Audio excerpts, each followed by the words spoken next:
Good evening. I'm going to call our meeting to order of the combined agenda and regular meeting of the Monroe Township Council, August 3rd, 2026. May I ask everyone to please rise to salute the flag.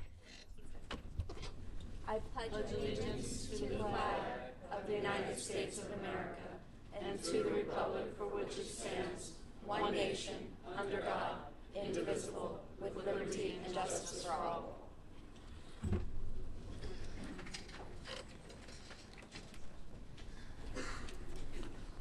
Clerk, can we please have a roll call? Councilwoman Miriam Cohen. Councilman Charles DePiero. Here. Councilman Terrence Van Zora. Let the record show that Councilman Van Zora is absent this evening. Council Vice President Michael Markell. Here.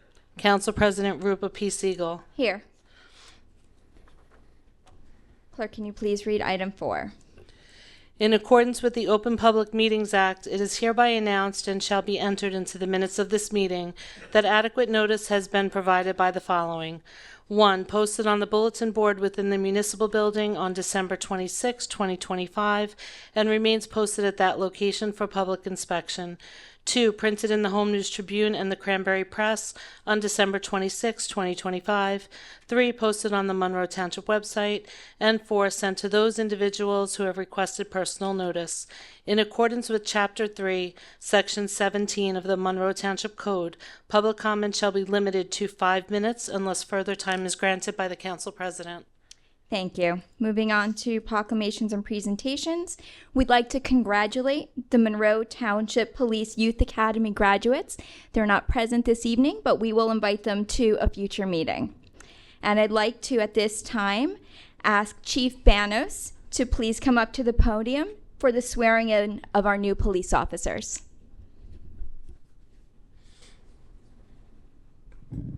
Thank you. Good evening. We're fortunate enough tonight to swear in 3 of our newest officers. They've been here for a few months, but we like to see them get off training before we do this, in case we have to, tell them goodbye. So 3 of them made it off, so that's good. So we have a very strict hiring process here. Whether we hire off resumes or give a test, we have a very strict background. We really go in depth because I see this as a family. These guys and girls spend more time with us most of the time than they do with their own families and people they're living with. So we take it very serious. We only want the best of the best coming in, and I think we do a pretty good job of that. So tonight we have 3 officers, Officer Risco, Officer O'Boyle, and Officer O'Neill. Officer Risco, please come up.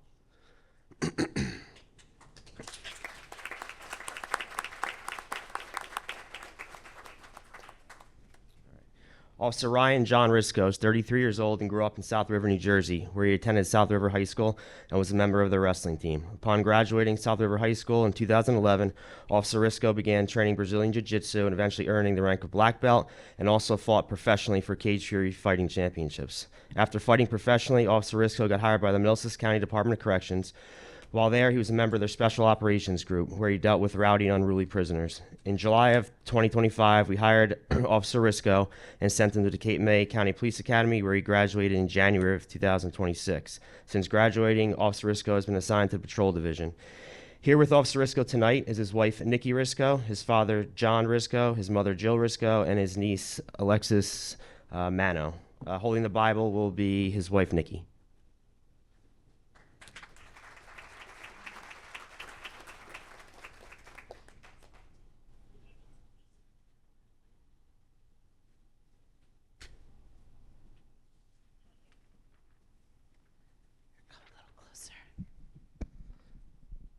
Okay, repeat after me. I, please state your name. I, Officer Ryan Risco, Do solemnly swear do solemnly swear that I will support the Constitution of the United States that I will support the Constitution of the United States and the state of New Jersey, and the state of New Jersey, and that I will bear true faith and allegiance to the same and I will bear true faith and allegiance to the same and to the governments established in the United States and the governments established in the United States and in this state, and in this state, under the authority of the people, unto the authority of the people, and that I will faithfully, and I will faithfully, impartially and justly perform and faithfully, impartially, and justly perform all the duties of all the duties of police officer of the Monroe Township Police Department police officer of the Monroe Township Police Department according to the best of my ability. according to the best of my ability. So help me God. So help me God. Congratulations.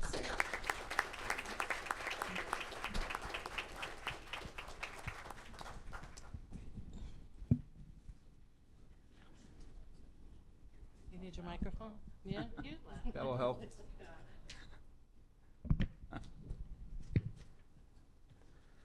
Officer Boyle, please come up.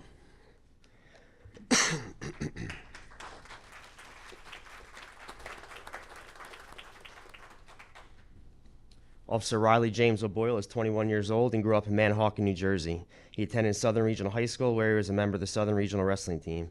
While there, Officer O'Boyle made the state finals his senior year and placed second. After graduating in 2023, he attended Millersville University in Pennsylvania, where he was wrestling and majoring in communications. That's where we stole him from. Monroe hired Officer O'Boyle in July of 2025 and sent him to the Cape May County Police Academy, where he graduated in January of 26. Officer O'Boyle is currently assigned to the Patrol Division.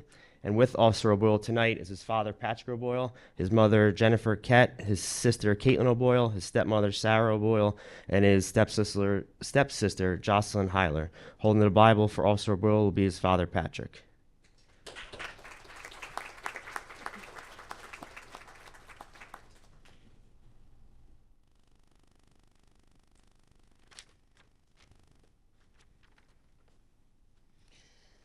Right hand up, left hand on the Bible. Repeat after me.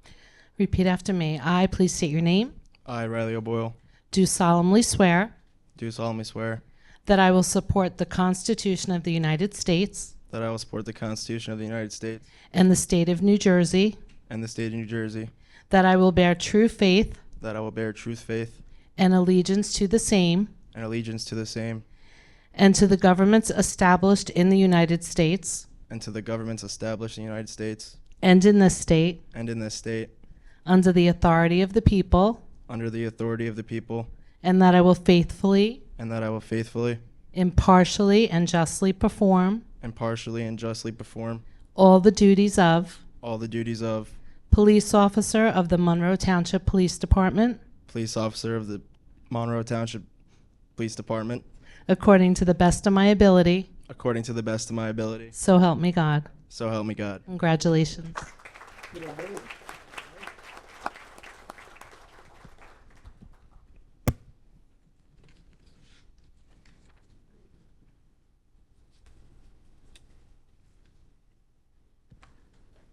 Officer O'Neill.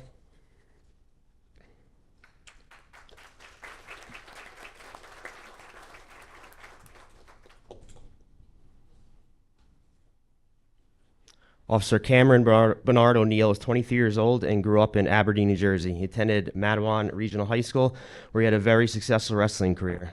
Seems like a major common theme tonight. Wonder how that happened. Officer O'Neill graduated in 2021 and attended Delaware Valley University, where he's a member of the wrestling team. Officer O'Neill was hired by the Monroe Township Police Department in January of 2026 and was assigned to the Patrol Division, as he had already completed the Monmouth County Police Academy, where he graduated in December of 2025. With Officer O'Neill tonight are his parents Sharon and Kevin O'Neill, his brother Chandler O'Neill, and his aunt Tara O'Neill. Holding the Bible for Officer O'Neill tonight will be his brother Chandler.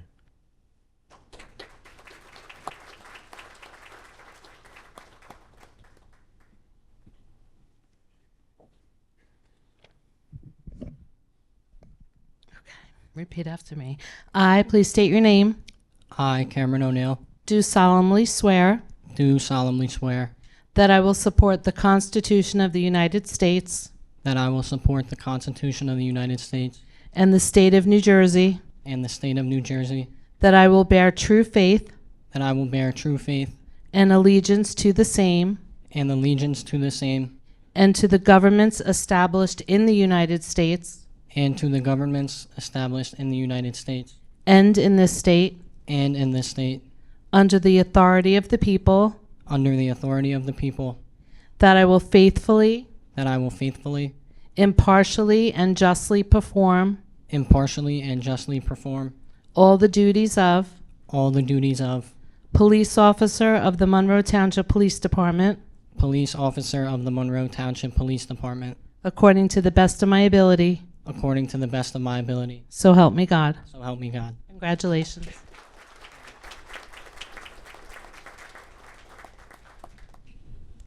Congratulations to everyone. We're going to take a 5-minute recess so we can take some pictures.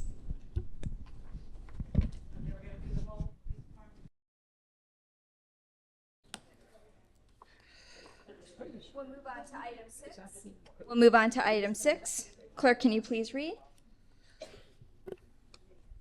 Ordinances for second reading at the August 3rd, 2026 regular meeting. Ordinance 06-2026-010. Ordinance amending Chapter 39 of the Code of the Township of Monroe entitled Fees. Ordinance 06-2026-011. Ordinance authorizing the acceptance of a deed of permanent easement by Theodore Walker and Jennifer Walker concerning property at Block 6, Lot 30. Ordinance 06-2026-012. Ordinance authorizing the acceptance of a deed of permanent easement by Louis S. Divino concerning property at Block 6, Lot 27.3. Ordinance 06-2026-013.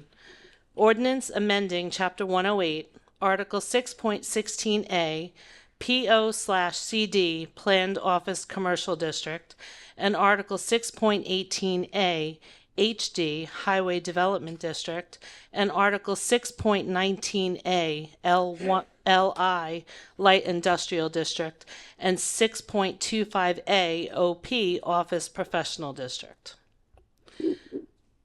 Ordinance 06-2026-014.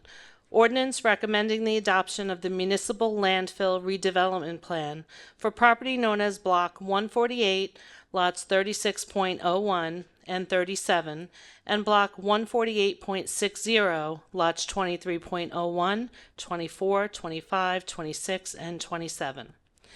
Ordinance 06-2026-015.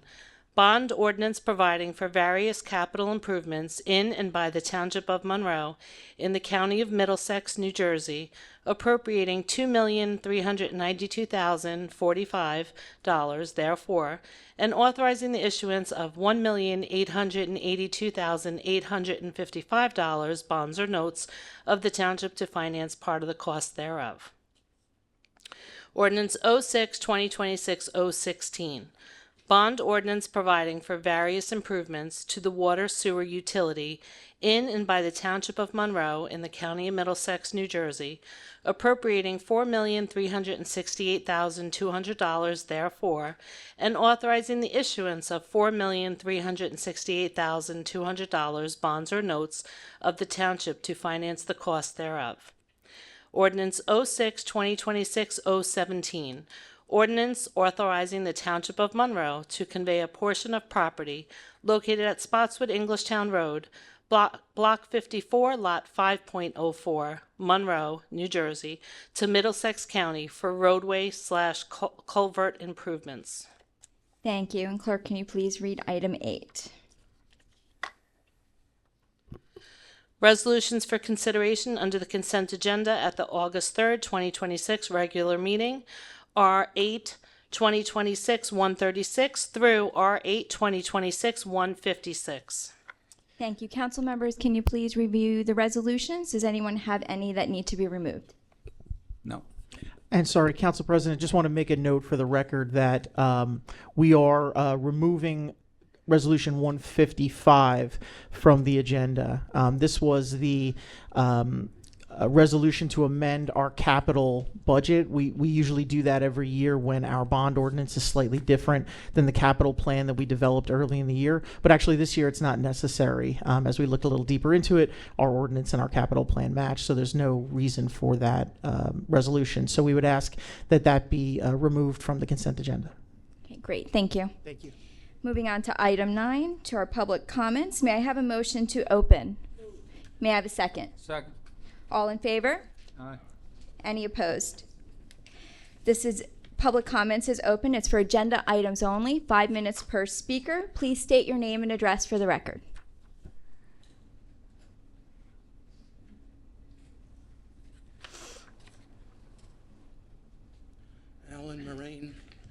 64 Starlight Drive. The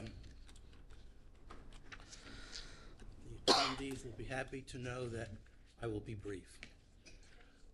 I direct my... Is this better? Yes. I address my comments to ordinances 015 and 016.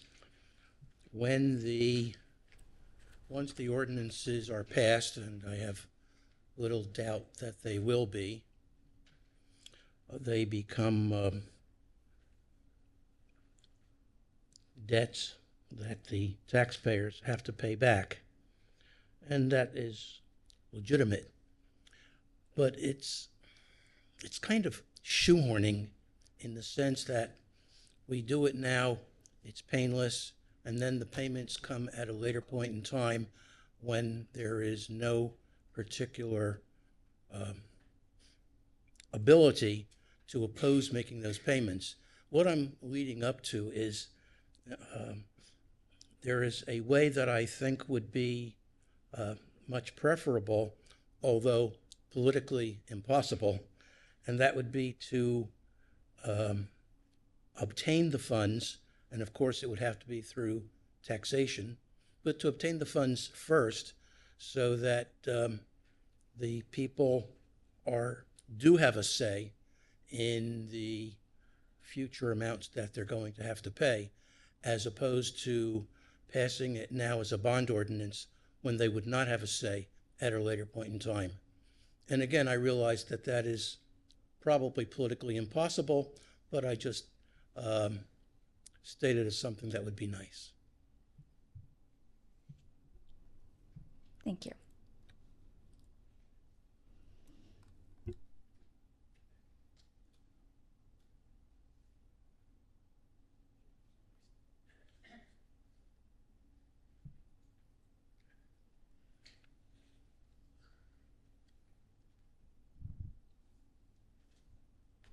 Council President George Gunkelman, 5 Kelly Court, Monroe.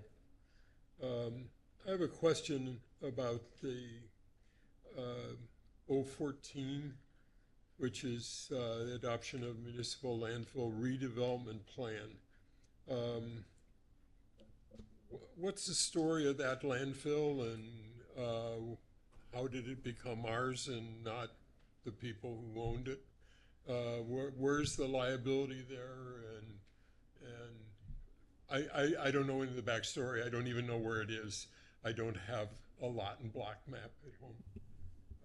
So without a location, I don't know what we're even talking about, let alone, I don't know if there's an existing plan or if this isn't an ordinance to prepare a plan. So if someone could enlighten me, please. Sure. Council President, so this landfill is on our northern side of town, it's about 80 acres that sits between Lonnie Street and Spotswood Gravel Hill Road, between the Inwood Estates neighborhood and Spotswood Gravel Hill Road. It was historically, and I won't be able to capture the entire history, but it was historically a municipal waste landfill in the 1940s, 1950s, 1960s. It was closed as a Superfund site throughout the 1980s and early 1990s. The township has always maintained ownership of the underlying land, but the way Superfund sites work is that the EPA and the DEP appoint an entity that has operational control and liability and responsibility for the site. And that was BFI Waste Systems, or Browning Ferris Incorporated, which is now owned by Republic Services, the national corporation. This redevelopment plan essentially changes the underlying zoning of that 80 acres to permit nothing except the solar array project that we've negotiated with the redeveloper on this project, and the redevelopment plan lays out the buffer requirements and some of the other bulk standard requirements, but the redeveloper still has to come before the planning board with a full site plan, just like every other applicant, and that has to be approved by the planning board. That process hasn't happened yet. This is one of the initial steps to change the underlying zoning at that site. Who is the redeveloper? It's CEP Renewables. And they're a company that has a lot of experience in creating community solar on top of closed landfill sites throughout New Jersey and throughout other states as well. Who will own the field when it's done? It'll be CEP Renewables will own the field when this is complete. And are they leasing this land from the township? So this acquisition is being conveyed to them as part of a settlement of a federal litigation between the township and BFI Waste Systems. Okay, so we spent all that money to get the wastewater out of there, and we went to court with them, and we lost? Because now we're giving them something? Well, what we're doing is we're bringing in a new operator. We're negotiating a deal with a new operator, which moves BFI out of the equation, moves the liability away from the township, settles the lawsuit, and provides a community solar program for that community in and around Inwood Estates.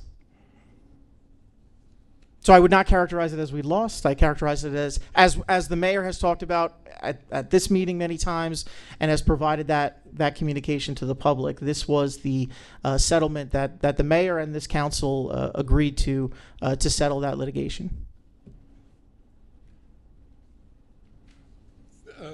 Thank you, Madam President. Thank you. That's all I have.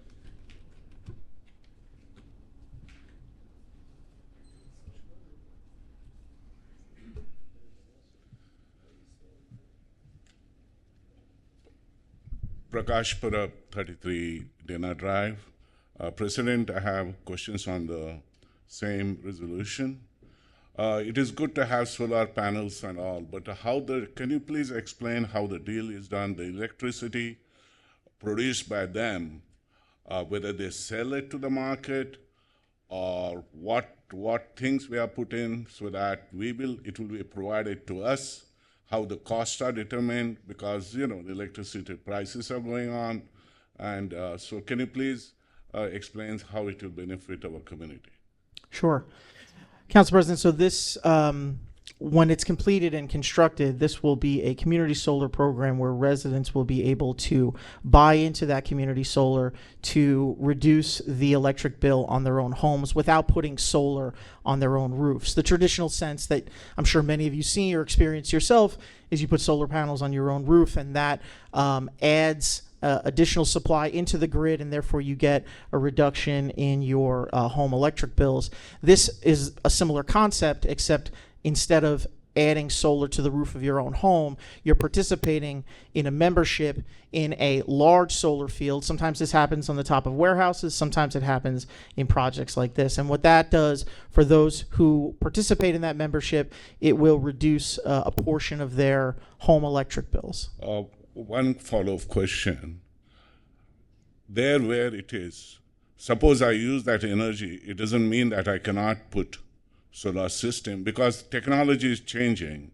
The citizens should be free to do, so that will be there, no? You're saying does an individual still have the ability to put solar on their own home? Absolutely. Okay. This doesn't prohibit that. Okay, thank you very much. Of course.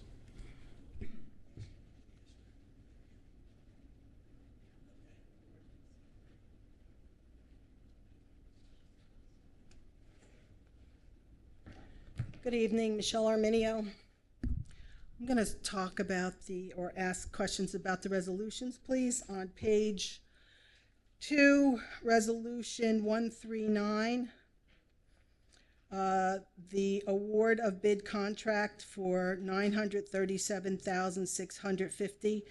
Is this the Spotswood Englishtown Road to drill? I mean, is that the most recent well we have constructed in Monroe? Council President, I'm going to ask Mr. Stroin to speak to this contract. And what does it entail and why? Council President, this has nothing to do with the well, Mr. Arminio. This has to do with...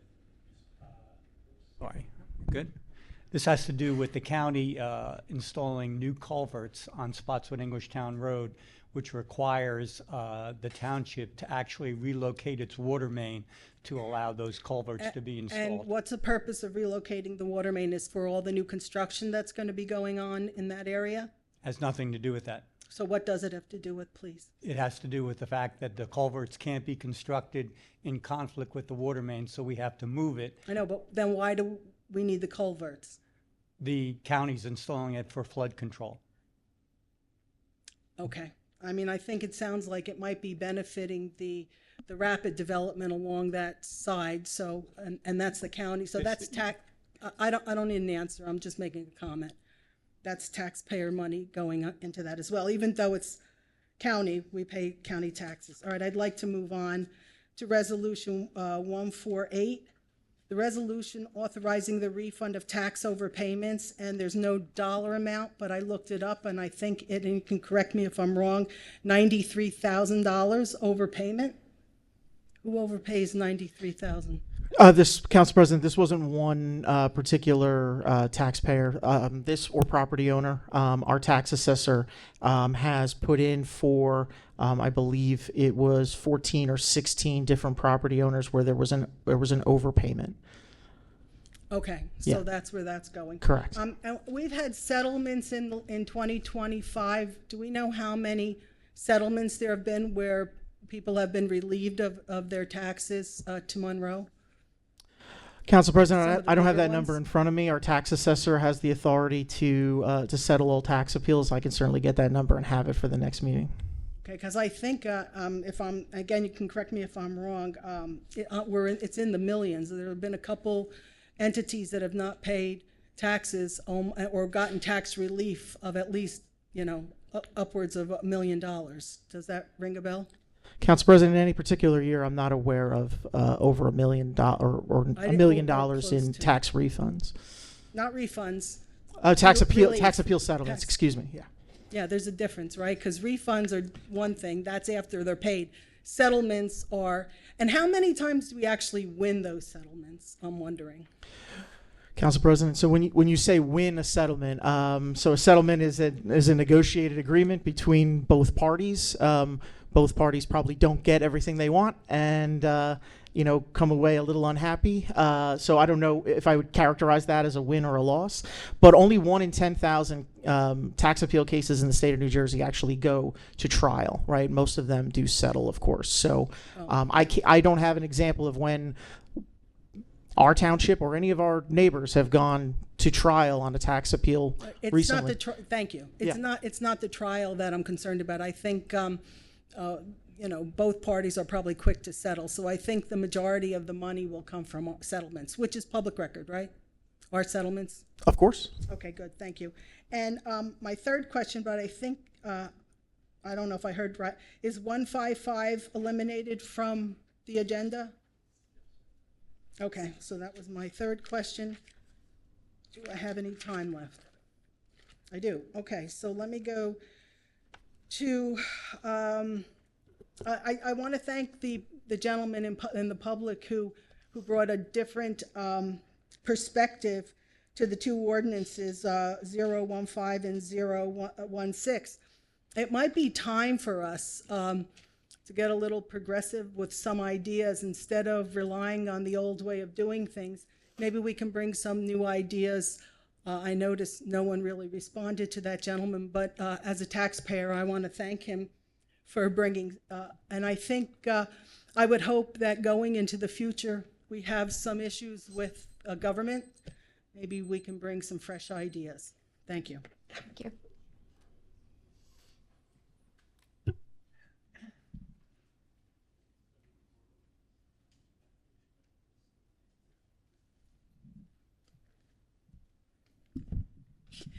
Pat Swalje, 586A Madison Drive. My first question is about 013, the second reading of the ordinance. Is there enough of a quorum today to take a vote on that? Yes, there is. Okay, all right. There's only one council member missing. Okay. And my second well, my next question is, how do I get a copy of the entire zoning code? I know it's probably many pages. I can see things on my computer, but I can't necessarily always run them off. Is there a charge for that, or can you get a copy of it? Sorry, that may be more. I was going to answer about how we have it on our website, but I apologize. That may be more of a question for the clerk's office, if there's a full copy of the code available for sale. It's a very, very thick book, so I would have to reach out to who makes that for us and get a price. It would just be regular cost of reproduction for that. Okay. All right. So you could email me with that request, and I'll look into it for you. Okay. My next question is about 014. Where does the energy, what's the next step for the energy that is generated by the solar panels? Where does that energy go next? Is there a storage facility or? Council President, I don't have the specifics of sort of the mechanics of how that operates, but that applicant will need to come to the planning board and discuss the entire process of how they gather that energy, how they store it, how they send it back to the grid. I don't want to try and guess and give you the wrong information, but at the appropriate time in the process, when they come to the planning board, that's when they would be able to answer that question. Okay, because I believe that would be a really important question and a really important thing that residents can find out. Where does the energy then go next? Sure, and there's lots of community solar programs around Monroe and Middlesex County that have been doing this for many years. Like I said, on the tops of warehouses and in other landfills. So those questions can definitely be answered. I just don't want to give you the wrong information tonight. Okay, but we have as ratepayers, as one of our new titles is. In America nowadays, as ratepayers, we've seen a very significant rise in our electrical bills. So, and I do see a lot of solar farms going up.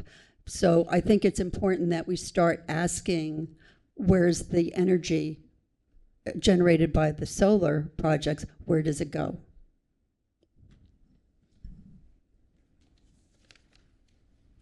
Oh, and I will be back with more at the public portion.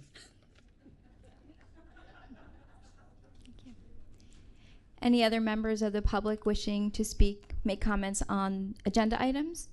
Seeing none, may I have a motion to close? Motion. May I have a second? All in favor? Aye. Any opposed? Moving on to item 10, may I have a motion to adjourn our agenda meeting? May I have a second? Second. Roll call, please. Councilwoman Cohen. Yes.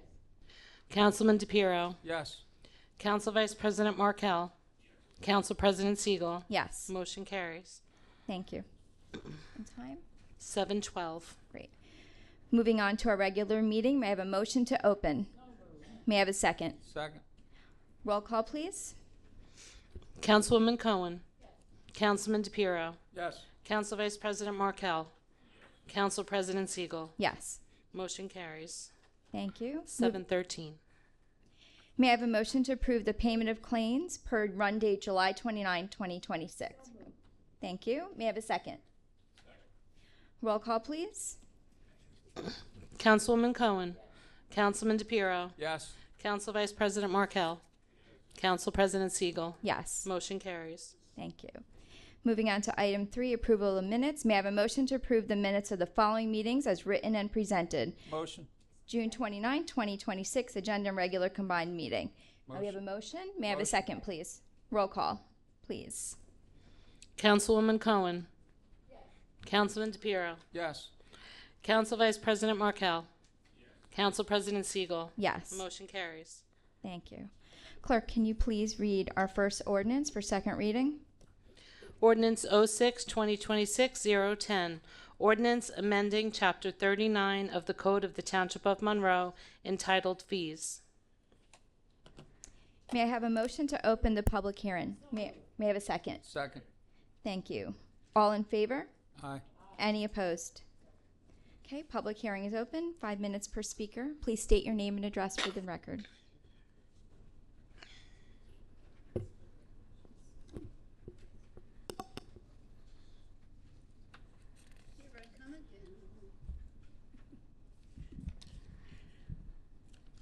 Pat Swalj, 586A Madison Drive.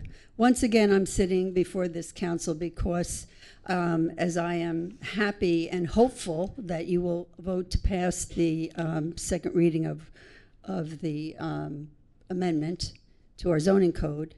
As it stands now, the push to improve zoning. Ms. Walje, Yes. this is for our ordinance 010. Oh, I'm sorry. That's okay. Okay, all Do right. you want to come back up for the next? Yes, I do.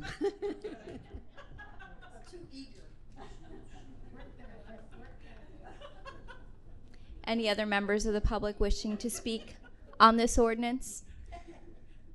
Seeing none, may I have a motion to close? Motion. May I have a second? All in favor? Aye. Any opposed? May I have a motion to adopt? May I have a second? Second. Clerk, roll call, please.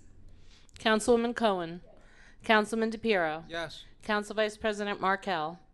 Council President Siegel. Yes. Motion carries. Thank you. Clerk, can you please read the next ordinance?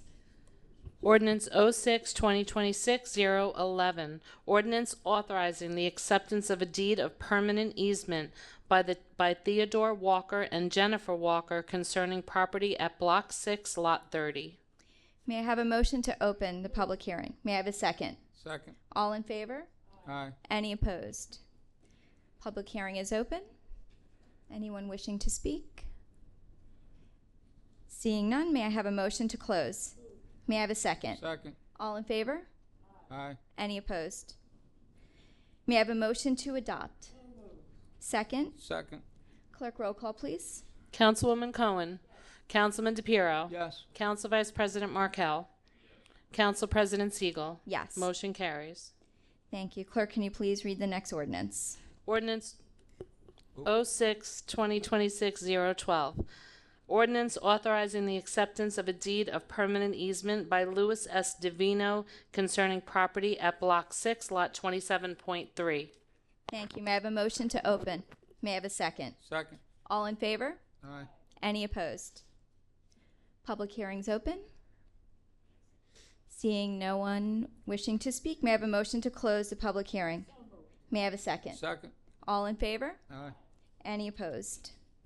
May I have a motion to adopt? May I have a second? Second. Clerk, roll call, please. Councilwoman Cohen. Councilman DePiero. Yes. Council Vice President Markell. Yes. Council President Siegel. Yes. Motion carries. Thank you. Clerk, can we read the next ordinance, please? Ordinance 06-2026-013. Ordinance amending Chapter 108, Article 6.16A, PO/CD, Planned Office Commercial District, and Article 6.18A, HD, Highway Development District, and Article 6.19A, LI, Light Industrial District, and 6.25A, OP, Office Professional District. Thank you. May I have a motion to open the public hearing? May I have a second? Second. All in favor? Aye. Any opposed? Public hearing is open.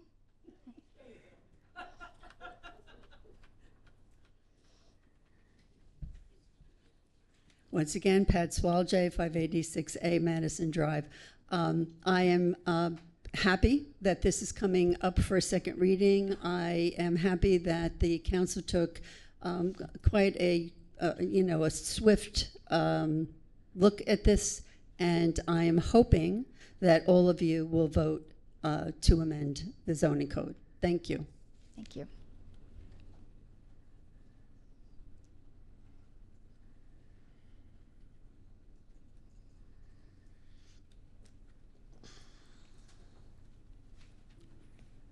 Prakash Parab, 33 Dana Drive.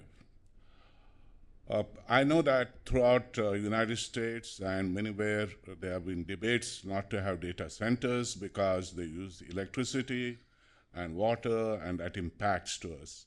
So our governor has already passed legislation prior is saying the data centers are coming, they have to produce their own electricity and all that criteria. So I agree that we should not have data centers, high capacity data centers, because when you say data centers, it should be legally. I'll ask a question, what do you mean by data center? You have to define it, because Even the computer which you use analyzes the data. So are we putting away any companies, technology companies coming here, and they are going to be evaluating the data? The banks will come, other companies will come. How you define data centers? You know, what is the capacity? I like to just passing a rough amendment. The language can be challenged and interpreted in different ways. So can I please get some answer on that? Gowan. Council President, I think it's a good question. I think the point of the ordinance amendment is to, as the mayor has talked about it at prior meetings and with many residents in town, is to thoughtfully study, you know, what are these uses, what are the regulations, what are the protections, and how do we want to approach this moving forward? And in the meantime, clarifying in our ordinance that we currently don't have data centers as a permitted use. There is some vague and unclear language from the code from about 35 years ago. And the point of this is to just remove all doubt. Data centers are not currently a permitted use in the township of Monroe. And as the mayor said, you know, thoughtfully look at what the future, what that technology is. Is it appropriate for Monroe? Is it not? And this just gives us the ability to do that without potentially trying to manage an applicant who's looking to come in to build something that we don't believe is a permitted use. The question is how you differentiate between data centers and computer centers. See, it is a different category there. So when you put computer centers, means computers are used even in my house, everywhere in schools. So we cannot, I've been seeing here people going and writing, no AI. Come on, guys. This is a leap for the America, and you say no AI. That's, you know, I agree that data centers, because they consume a lot of electricity, they consume a lot of water and impact to our ecosystem and neighborhood. So if future technology comes with the self-developed electricity production on site and use of less water and efficient at water canals, that is what New Jersey should be thinking about, and then the town should be thinking about. So I want here today I'm speaking, I have seen people walking around and taking petition signatures, no AI. That is wrong. This is United States, the next leap for us. So I'll comment on the public forum later on. Thank you very much.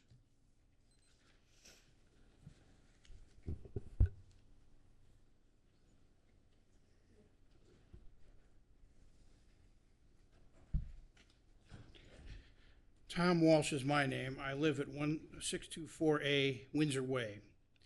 I endorse the amended removal of the data processing and computer science language from that particular ordinance. Thank you very much.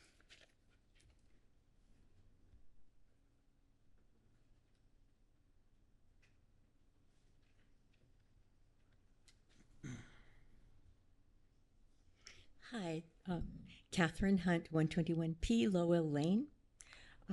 Just want to remark again on the data center amendment here. I think it's a step in the right direction, but it has to specifically state in every single zone that data centers are not permitted. Otherwise, a data center can buy for another purpose and then say that, oh, well, that didn't work out, so we've started building a data center. It doesn't specifically say we can't. And this has happened in other townships. So we have to be very specific.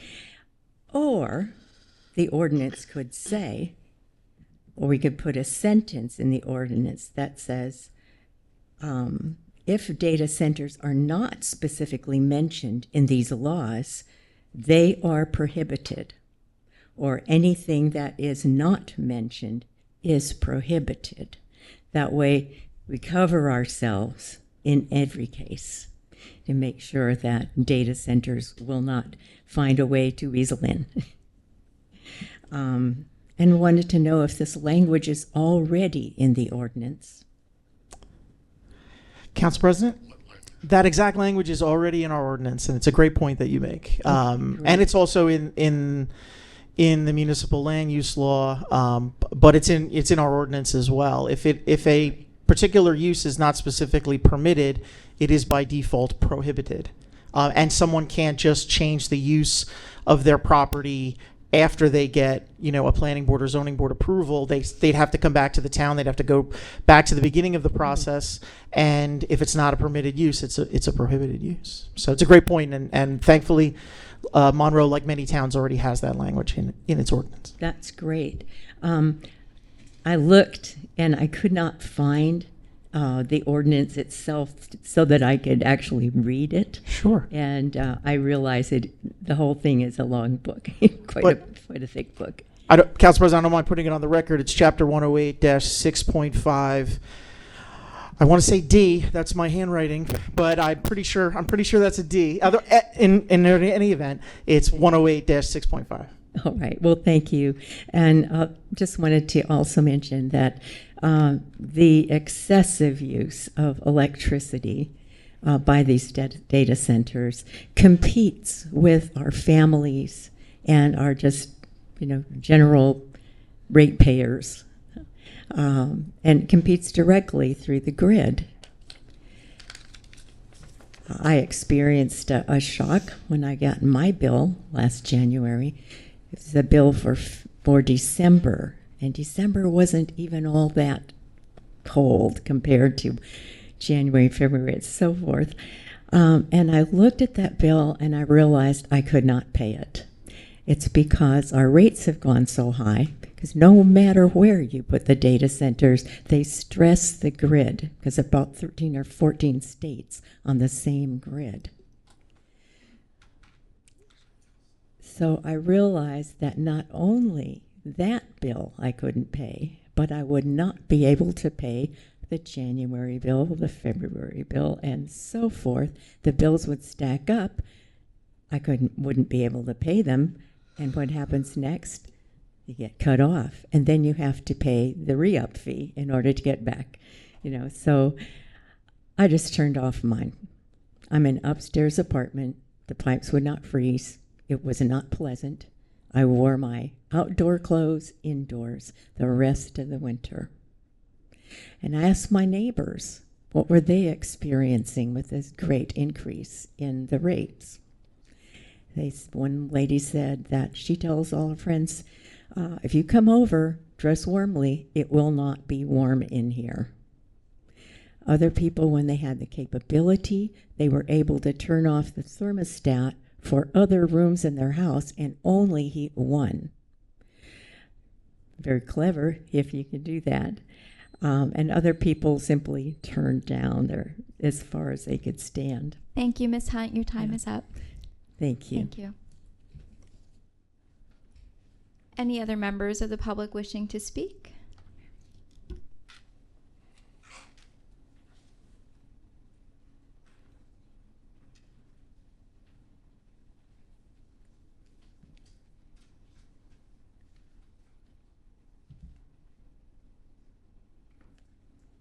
My name is Barbara Boyer. I live at 551A Sheldon Way. I'm also commenting regarding the ordinance 013. Perhaps you can enlighten me. I understand that if data centers are permitted to come, that the taxpayer ends up paying for their water and their electrical usage. Is that correct?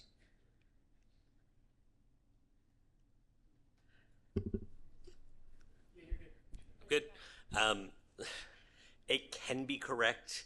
I don't want to say that never happens. There are municipalities that make deals with data centers that provide for certain tax breaks, utility breaks, things like that, in which they become taxpayer funded. That's not something that Monroe does. It's not something that's ever been contemplated by anyone on this council or in this administration. That's a direct cost that some municipalities chose to take on in dealing with them that you may have heard about. Alternatively, as has been pointed out, when they do stress the grid, when they do drain excess resources because of either poor design or poor management, that can create additional surcharges that the utility companies then go to the Board of Public Utilities to raise their rates or get temporary bumps to their rates that the rest of the ratepayers feel, and that would be other taxpayers. So that is one of the dangers of them, that if they're poorly designed, planned, managed, and implemented, or if they change things after they get their permitting and force it through, that can create additional costs to the taxpayers. But there's no danger of that being a direct cost here. So what advantage is there to having data centers in Monroe Township? At this point, there isn't one, which is why this ordinance is being put through, so that the idea can be studied. And you've heard from the gentleman back there where not all data centers are bad, not all technology is bad, but the thoughtful implementation, the appropriate regulation, and the thoughtful management of it by the township in where they go, how big they are, what they're permitted to use, can be beneficial from a rateable perspective, because those centers do get taxed. From an economic development perspective, there are potential advantages, but until the township has time to study that and time to learn about that and trying to implement thoughtful, regulated legislation, it's not something that anyone has any intention to allow. Well, I support the resolution that prohibits data centers in Monroe Township.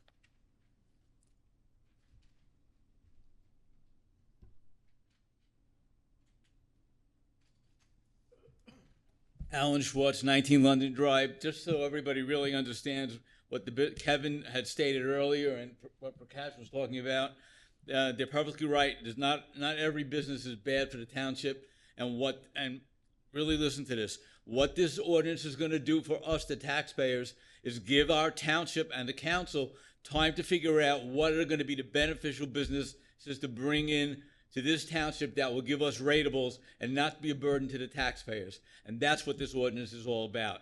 Thank you.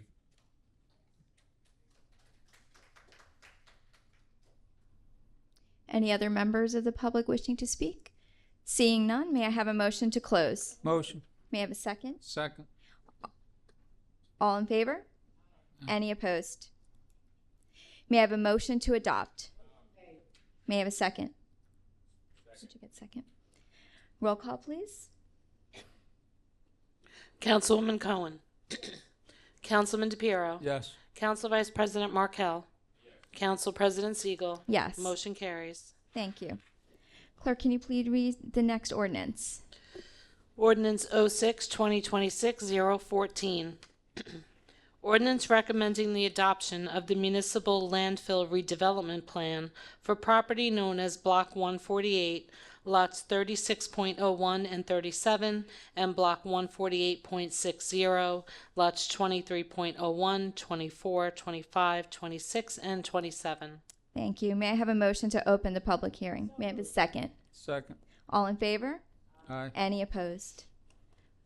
Public session is open. Seeing no one, may I have a motion to? Wait, we have somebody. Say what? Oh, I'm sorry. I didn't see you. My Have apologies.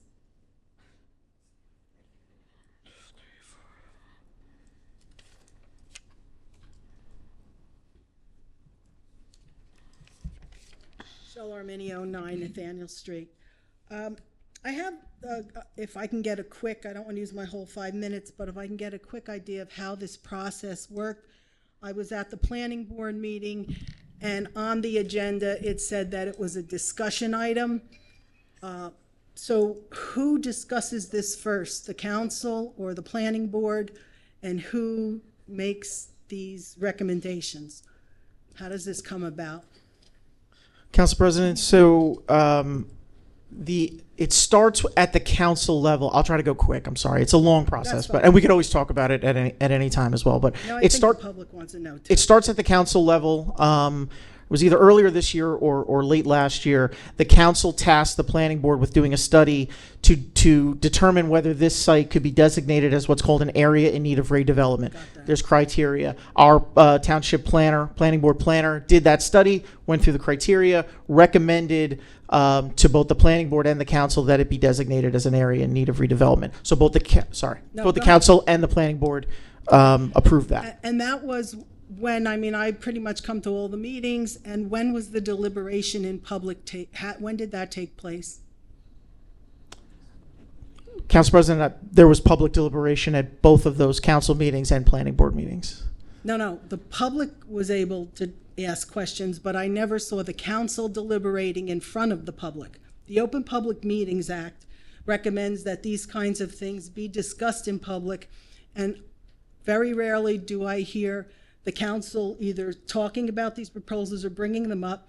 It's pretty much a yes vote on almost every measure in the last 26 years that I've been coming here. My question is, when were these things deliberated? I have been to the meetings, I have heard, and I was given very nicely a copy of the municipal landfill development, but there is no deliberation from our elected officials, and there really wasn't too much deliberation at the planning board. There were some questions asked. Deliberation is in order. These meetings are really to educate the public as to what's going on.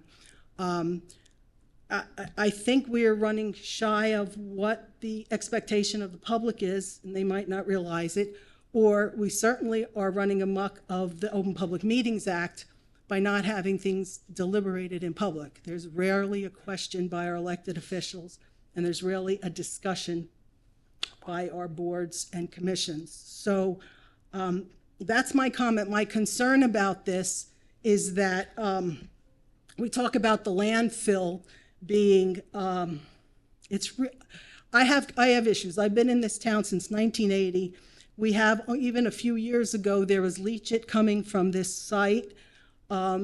Is there a guarantee that there will not be no longer leachate? I know we spent millions of dollars. I don't think we've ever retrieved that money.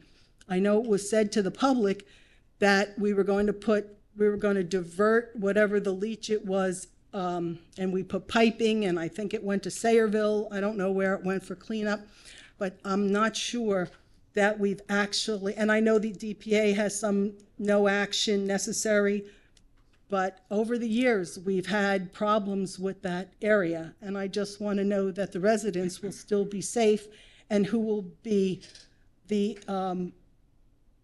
responsible. And if this is a private entity and the township is really not going to get any resources back from this, people have to buy into it. So that's a couple of my statements about this. Do you want to comment or deliberate? That would be great.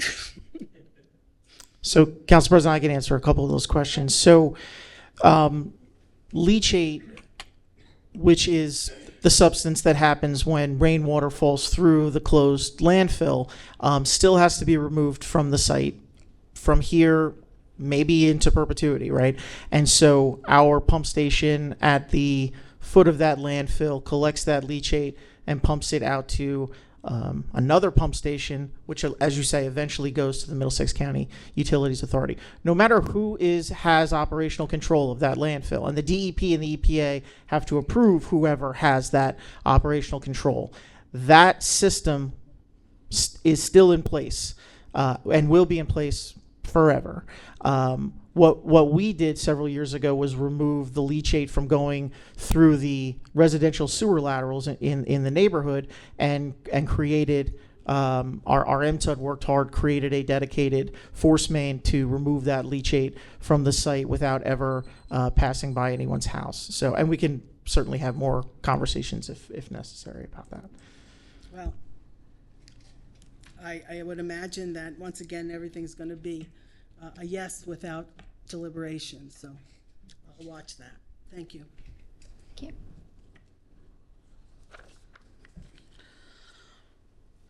Any other members of the public wishing to speak on this ordinance public hearing? Seeing none, may I have a motion to close?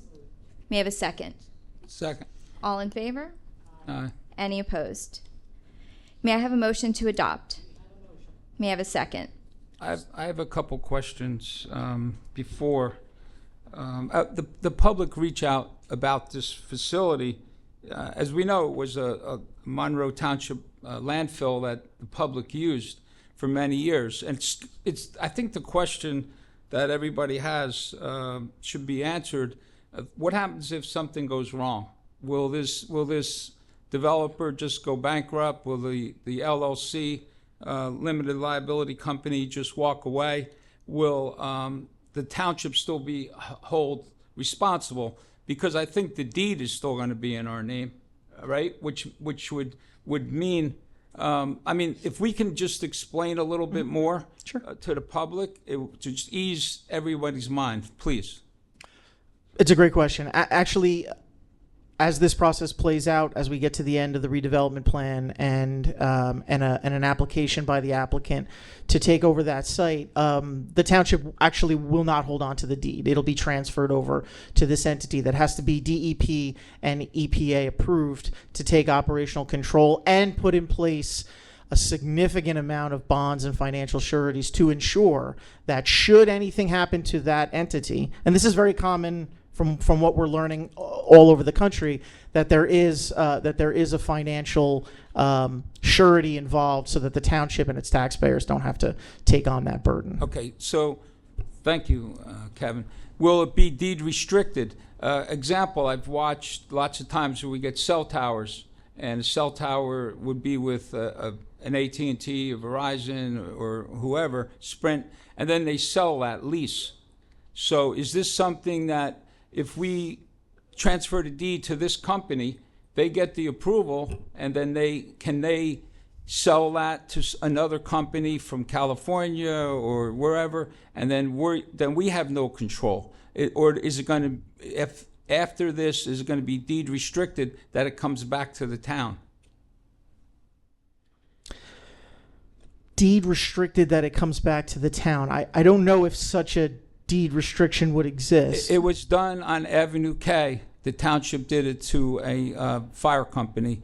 Deed restricted, if you did not build a firehouse, the town would get the property back. It was on Avenue K, which our pump station for this leachate is going to, Avenue K pump station. I think a lot of the public are aware that we spent multiple millions of dollars for this property. And, I've asked that question sitting here many years ago. How are we going to recoup our money? And we're not recouping. It doesn't seem like we're recouping anything we're getting out of a lawsuit. I understand that.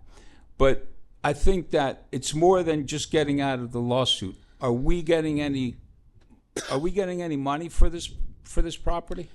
So, Councilman, as was explained last year when this council unanimously passed the resolution approving the settlement of this lawsuit, the strategy and the calculus that was made was to rid the taxpayer of the liability of this site, which comes with cost and uncertainty, and to rid the taxpayer of the cost and uncertainty of multiple year, perhaps multi-million-dollar federal litigation.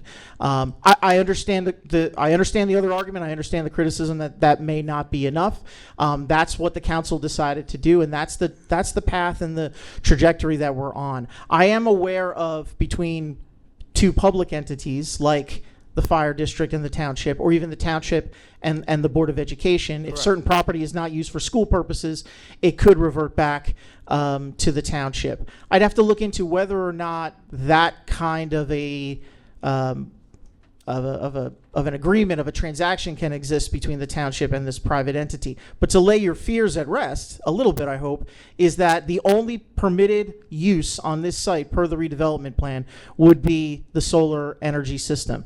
A company can't just put up anything that they want at this point. Yeah. I totally understand that, but sitting here as a taxpayer, as a councilman, and a lifetime resident, well, I used to go to that landfill when I was a kid, so with my father. So, but I want to tell you, the thing that questions me is we're doing a $15 million solar project right now, that we asked the taxpayers, and we got the approval for bonding, and we're doing that right now at the MTUD facility, and we're doing another approximately $20 million with our schools. But now, when you look at all of that expenditure for the next 30 years, here we are giving away a solar field of 80 acres, and we're telling the public you can buy into the project. Is that what we're saying? You can buy into this? You can, yes, you can subscribe to be part of the community solar program like you can at the Costco warehouse, like you can and a number of other sites. It creates a savings for you, not a detriment. You're not required to participate in that membership, but the first priority will go to the Inwood Estates neighborhood. After that, it'll go to the larger Monroe community, and then if there's still space left over, it could go further than that. So it is meant to lower your electric bill, not create a cost. It doesn't create a cost for those taxpayers. Right, like as one of our residents came up, and I know a lot of our communities, adult communities, are all electric. One of our residents came up and she said she had to shut off her electric, and some are electric controlled, room controlled. You can put electric heat on one room and shut the others off. I mean, are all of the residents of Monroe that are in adult communities, outside adult communities, or the ones struggling to pay electric, they're going to be able to join this program? Yes. Yeah. Okay. Thank you.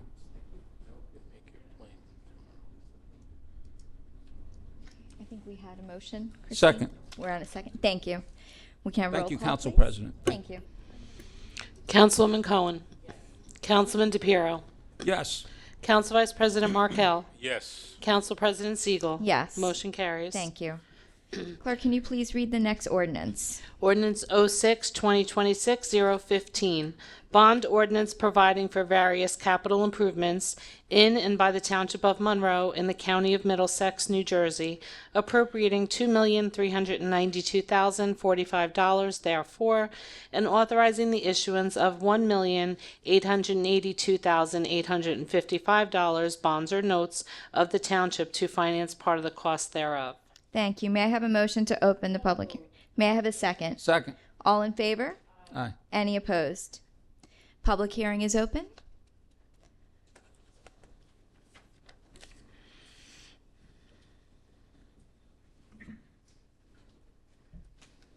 Michelle Arminio, 9 Nathaniel Street.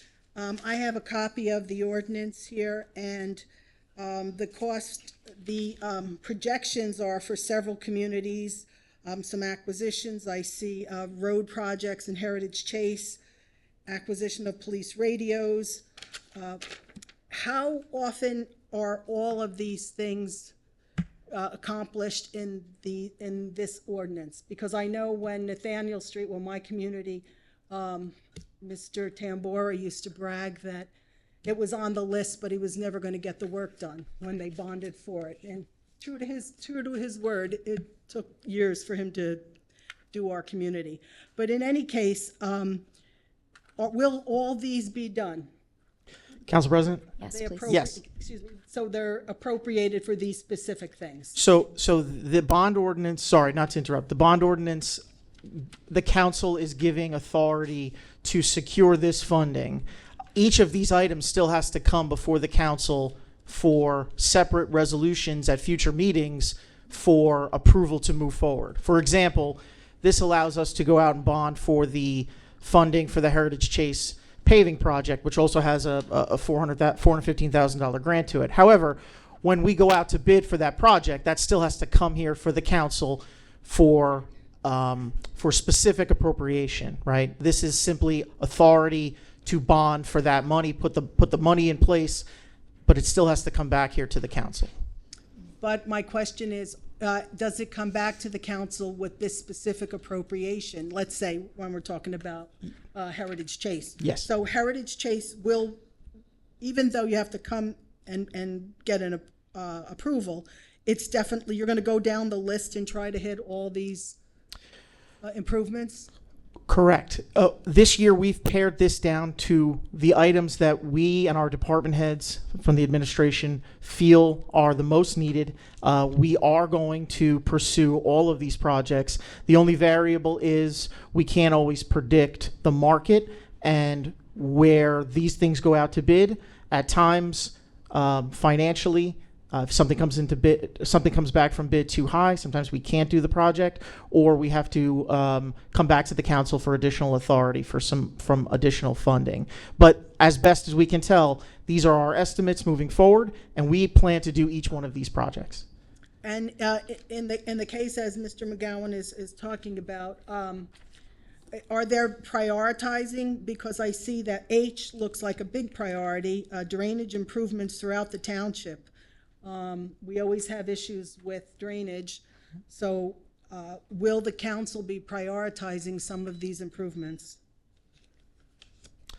Council President, some of these work in parallel where we are, pursuing contracts on multiple items. I would say the Heritage Chase project, and Mark can correct me if I'm wrong, is the greatest priority because we're getting an NJDOT grant. We've got to get that moving before the end of the year. And so if I had to pick one to prioritize, that's what we would pick.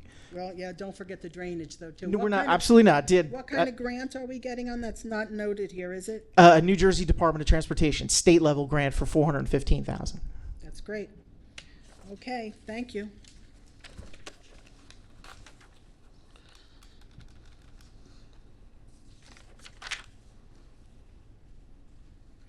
Prakash Parab, 33 Dana Drive. How much nowadays, my question, President, is I'm not expert on bonds, but I'm learning about treasury yields, how they are going up. How much interest we are paying, what interest are going on at present for the bonds, because we borrow the money and we pay the interest. Correct. So Council President, and I always give this caveat, right? We have not actually gone out to secure this financing yet. This ordinance is the authority to do so. However, in the last round of financing that Lori and I did, we were able to get a great rate for a temporary 1-year note at 2.6%, which is very, very good in this market.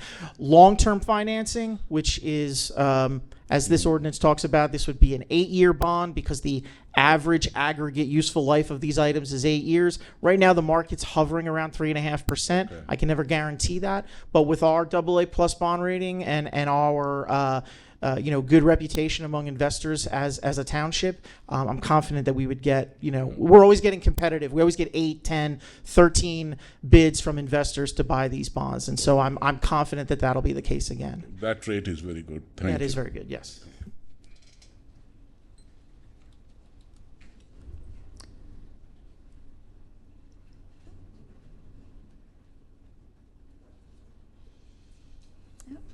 Any other members of the public wishing to speak? Seeing none? Or are you? I'm sorry. No, not yet. We have many. May I have a motion to close? May I have a second? Second. All in favor? Aye. Any opposed? May I have a motion to adopt? May I have a second? Council President, I have a quick question. When we put up on this agenda, we do these agendas, who actually makes a decision if to go out to bond or if we should just use the reserves that we have to make these purchases? Example, we're buying like $191,500 for a pickup truck, $32,000 for body armor for a police. Why wouldn't we use our reserves and not borrow the money and not pay any interest? Sure, Council President. So the administration makes this recommendation to the council that there are certain items that are better paid for through capital dollars, meaning if an item is going to have a useful life of 10 years or 15 years or 20 years, then the taxpayers over all of those years would pay for that item or that project as opposed to the entirety of that project being paid by taxpayers up front right now. And to I appreciate the other gentleman's point as well about why can't we create a program where we're simply buying this out of our typical budget. I mean, that would unfortunately, it would reduce our overall debt, but towns don't do that because it would skyrocket taxation. It would triple or quadruple taxation. Well, I think, Kevin, what that resident said was, collect the money first and then spend it. Don't spend money that you don't have. And I think that's my question is, when I look at all of these smaller item purchases of like 30,000, 20,000, money we have in reserve, like why wouldn't we use that our reserve money to spend the little expenditures and borrow less? Well, we want to maintain, a healthy surplus to a certain extent, right? If we burn through all of those reserves, no reserves left for next year. And if there's catastrophic situations, that's what that surplus is there for. We're also the collector for all of the other public entities in town, right? Every town is, right? We collect all taxes and distribute to the school district, the fire districts, the county, et cetera. And to blow through that reserve would make it very, very hard to do so. So we strategically pick in the budget, what should we pay out of the operating budget this year? And the council has the benefit of seeing, reviewing that budget and approving or disapproving of it. But these capital items, again, like every other town does, it is more cost effective instead of blowing through surplus to capitalize and monetize those projects over time. So again, there's lots of different opinions, lots of different ways to skin the cat on this. But I think over time we've made those strategic decisions wisely. Thank you, Council President. We have a motion. We need a second. We need a second, please. One second. Roll call, please. Councilwoman Cohen. Yes. Councilman DePiero. No. Council Vice President Markell. Yes. Council President Siegel. Yes. Clerk, can we please read? Motion carries. Thank you. Can you please read the next ordinance? Ordinance 06-2026-016.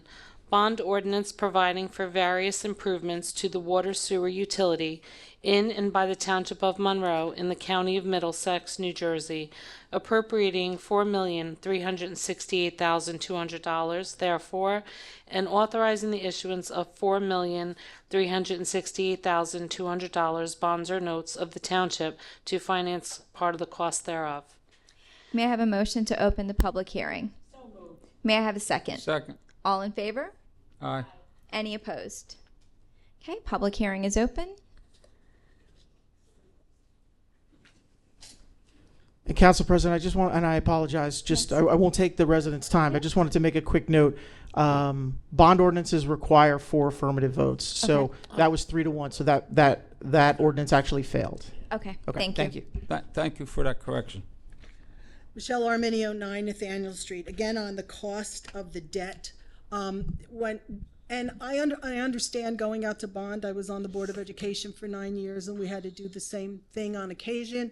But also the point of the financial prudence is, there's always a tension between both. But when we calculate the cost overall, and you're saying, we spread it out over 10 years, the cost of an item if we paid for it and the cost of an item with the bond calculated in, even if it's over 10 years, it might be, and I'm not in finance, so it could be double the cost of the item, even if it's over 10 years. I mean, just like, any amortized loan. I don't know, are these amortized, these bonds, Council President? So, I mean, it wouldn't be double the cost, but yeah, your point is taken, right? When you borrow, just like when we all borrow for anything in our lives, right? There is an interest rate and there is a cost over time to be able to access those funds now. Of course, you pay a little bit more throughout. Because what it seems like, it's not equal. If we pay $30,000, the councilman's example, if we pay $30,000 and have no debt, but we then borrow $30,000 and have I think the bond just went up, the long-term bond. I don't know, 6 point something today. I'm not sure. Again, No, it's fluctuating crazy. No, go ahead. I'm sorry. You can it's correct a volatile market for sure, but Right. I haven't seen numbers that high. I got you. listen to the radio. Who knows which one? What number? The numbers are volatile, like you say. But I think, and I also have been here long enough that the utility company had $44 million between sewer and water, and we sort of blew through that. And I know that there was a surplus. That was a surplus that we blew through. I don't know if it was COVID or the last. I think 2008, perhaps.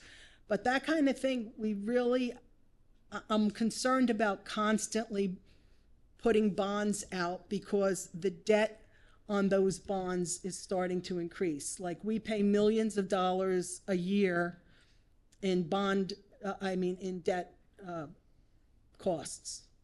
Correct? Yes. Okay. Thank you.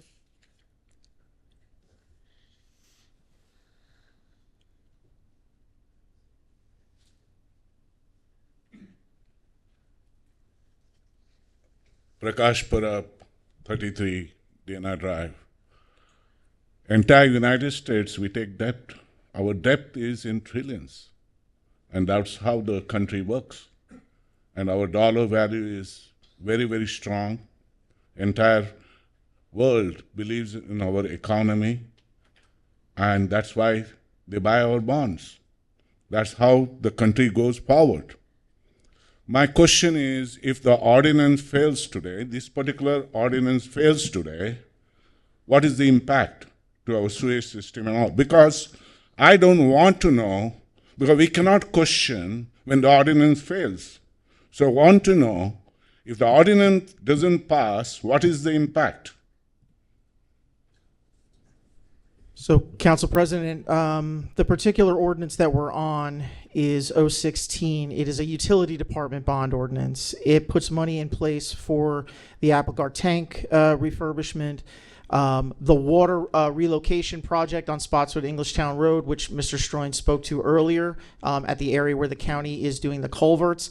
That actually is a resolution that's on tonight as well. So if the bond ordinance doesn't pass, these projects can't move forward because we won't have the funding for them, and we'd have to pull that resolution, and we would have to go back to the drawing board and re-examine these projects and make some decisions and some recommendations from there. Yeah. So, as a public person, as a resident, if the bond fails, what is the impact to the residents and community should be known. And if it is rewritten, why it is rewritten, how it is rewritten, how we are satisfied, everyone here, and we should understand, because failing something to finance which is essential is very important, because if you don't repair it, then if further damage comes, then to fix it, you pay more. So it has to be thoughtful discussion. Just, approving or failing, either vote, it should be thoughtful very well. So thank you very much.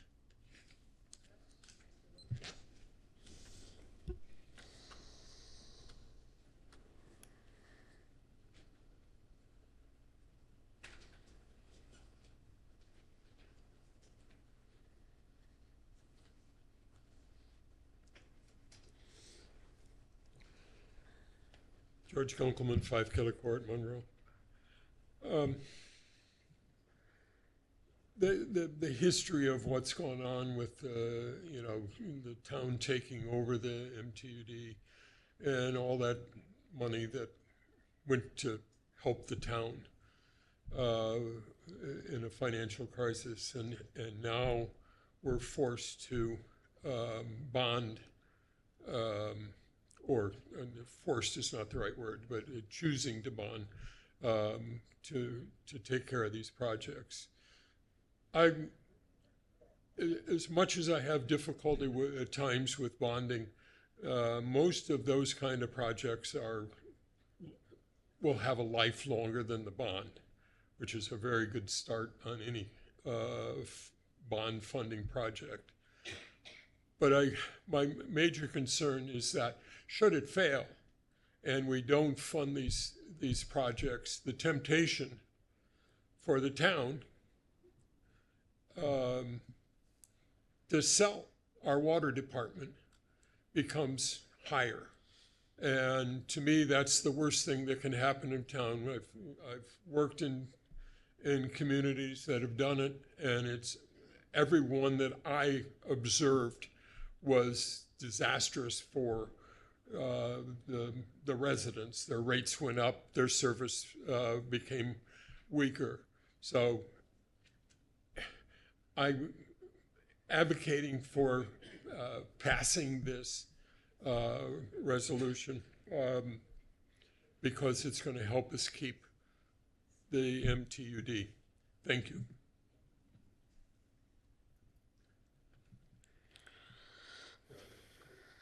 Yeah. Gary Bushman, 5 Monarch Road, Monroe Township. So I'm in favor of the bonding. Let's go back now since the $44 million 10, 12 years ago, I mean longer than that, probably 18, 19 years ago, came up. If it wasn't for the fact that the township took the surplus and used it to fund current operations, each year all of the homeowners who are taxpayers in this community would have had to pay more taxes to fund the budget. So that's a detriment. So let me give you an example of why it's important to have reserves. I live in a senior community. We have a budget just like the township has a budget. I made a proposal at one point to increase the dues to pay for legal fees $5 a month so that we would have the money in the reserves to fund future payments. I was booed by my community for $5 a month in fees. I don't get it. I am a proponent, and I am an accountant with 60 years of experience of reserves. Reserves are the most important thing that any community or municipality or state government can have. If it wasn't for reserves, the moment that there's a flood, a fire, a catastrophe in this town, or the equipment for the public works departments gets destroyed in a flood, where's the money coming from? If we had a reserve, it would, or we'd have to bond for it if we had no reserves. So bonding becomes a necessity of every financial organization, including all of the stock market and all of the major entities that work in our society. They all borrow money. They can't self-sustain. That picture of not borrowing disappeared 40 years ago, maybe 50 years ago. And I'm talking from experience because I had clients that are 3rd and 4th generation that never borrowed. But in order to expand and pay current expenses, they had to fund it by borrowing. Thank you.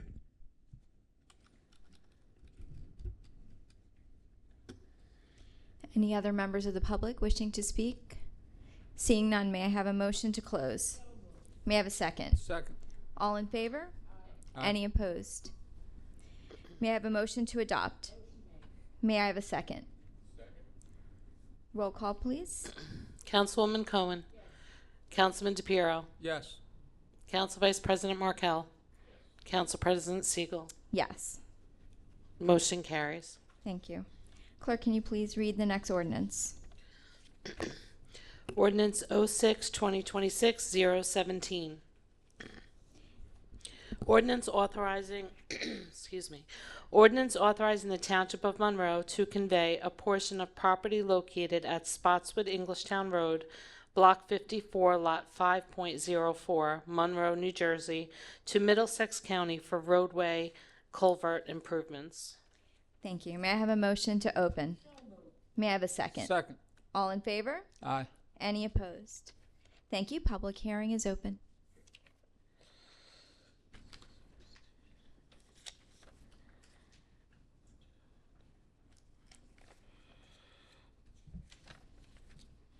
Just informational, Michelle Arminio, 9 Nathaniel Street. The property, Block 54, Lot 5.04, is that owned by the township currently? Yes, it is. And was that taken by eminent domain, or is that the township's property? Oh, the history of how we acquired the property, I don't know. But the county's not taking anything by eminent domain. They've asked for a negotiation to take just 100 square feet, a sliver of land along the front, so they could do their culvert project. Just out of curiosity, like, what location is that on Spotswood Englishtown Road? Is that in front of the? It's across the street from where Greek's Playland was. It's across the the display world. Okay, because Yeah. there's an individual that I would be very upset about. One homeowner there's a development all around them, and they hardly have any land left, and they've been encroached upon. And I know the county, I don't know if the county or Monroe approached them for a portion of their land. And I would object to one single homeowner who's been there for a long time and not getting the land from the developer, because whatever's going on here is probably going to, I mean, you can shake your heads no, but it's probably going to benefit the immense development that's going on in that area. And I would certainly object if one poor homeowner who's been there for a long time's land would be taken away, because they have very little to begin with. And they've been pressured a great deal with the encroachment of huge development. Thank you. Council President, if I can Yes, just please. clarify one point on that, just looking at the deed included in it, it looks like the municipality has owned this since November 7th of 1990 as Good. part of an in rem foreclosure from Thank you decades so much. ago. Thank you. Thank you. Any other members of the public wishing to speak on this ordinance? Seeing none, may I have a motion to close? Second. Roll call, please. I'm sorry, not roll call. All in favor? Aye. Any opposed? I know we're on ordinance, whatever number. May I have a motion to adopt? May I Second. have a second? Thank you. Roll call, please. Councilwoman Cohen. Councilman DePiero. Yes. Council Vice President Markell. Council President Siegel. Yes. Motion carries. Thank you. Okay, moving on to item 6. Clerk, can you please read the resolutions? Resolutions for consideration under the consent agenda, R8 2026 136 through R8 2026 156, removing resolution R8 2026 155. Thank you. May I have a motion, please? May I have a second? Second. Roll call, please. Councilwoman Cohen. Councilman DePiero. Yes. Council Vice President Markell. Council President Siegel. Yes. Motion carries. Thank you. And I believe we have no resolutions. No, nothing under 7. We'll move on to item 8. Mr. McGowan, our administrator's report. Thank you, Council President. Just wanted to give a quick update on the progress of our solar ESIP project. It was mentioned earlier. Our contractors have been moving swiftly and have already completed a number of important tasks to keep us on schedule for completion in the late spring, early summer of next year. So the library will begin construction of its solar carport after the conclusion of our farmers market, which concludes at the end of September. Our EMS building, approximately 75% of the solar panels have already been installed, and the equipment pad has been successfully poured. The concrete work has been completed for the carport that will be constructed behind the EMS building. At DPW, construction crews are expected to mobilize throughout this week, with drilling activities beginning after that mobilization. There's actually a roof coating application that we're getting at the DPW building included in this project, so at no cost to the taxpayers, and it's about a $300,000 refurbishment to our DPW roof that comes at no cost to the township and extends the roof life by at least 15 years, possibly more, so we're excited about that. At the utility department, the DEP is continuing to review our permit applications. LED lighting upgrades are substantially complete at the senior center, utility department, at our rink, at the rec center, and the new LED lighting at the softball field has just been completed, which is very exciting, and we've heard a lot of great feedback about that. As well as we have HVAC upgrades that are happening and building envelope upgrades that are nearly complete. So just want to thank DBW and all the teams that are working on that as well. Is my 5 minutes up? It's totally okay. That's what my wife does. She's like, stop. Thanks so much to our audit team and all their work to complete the audit. And thanks to our finance department for a clean audit with no deficiencies, no recommendations. And so that is a beautiful thing. We greatly appreciate all their hard work.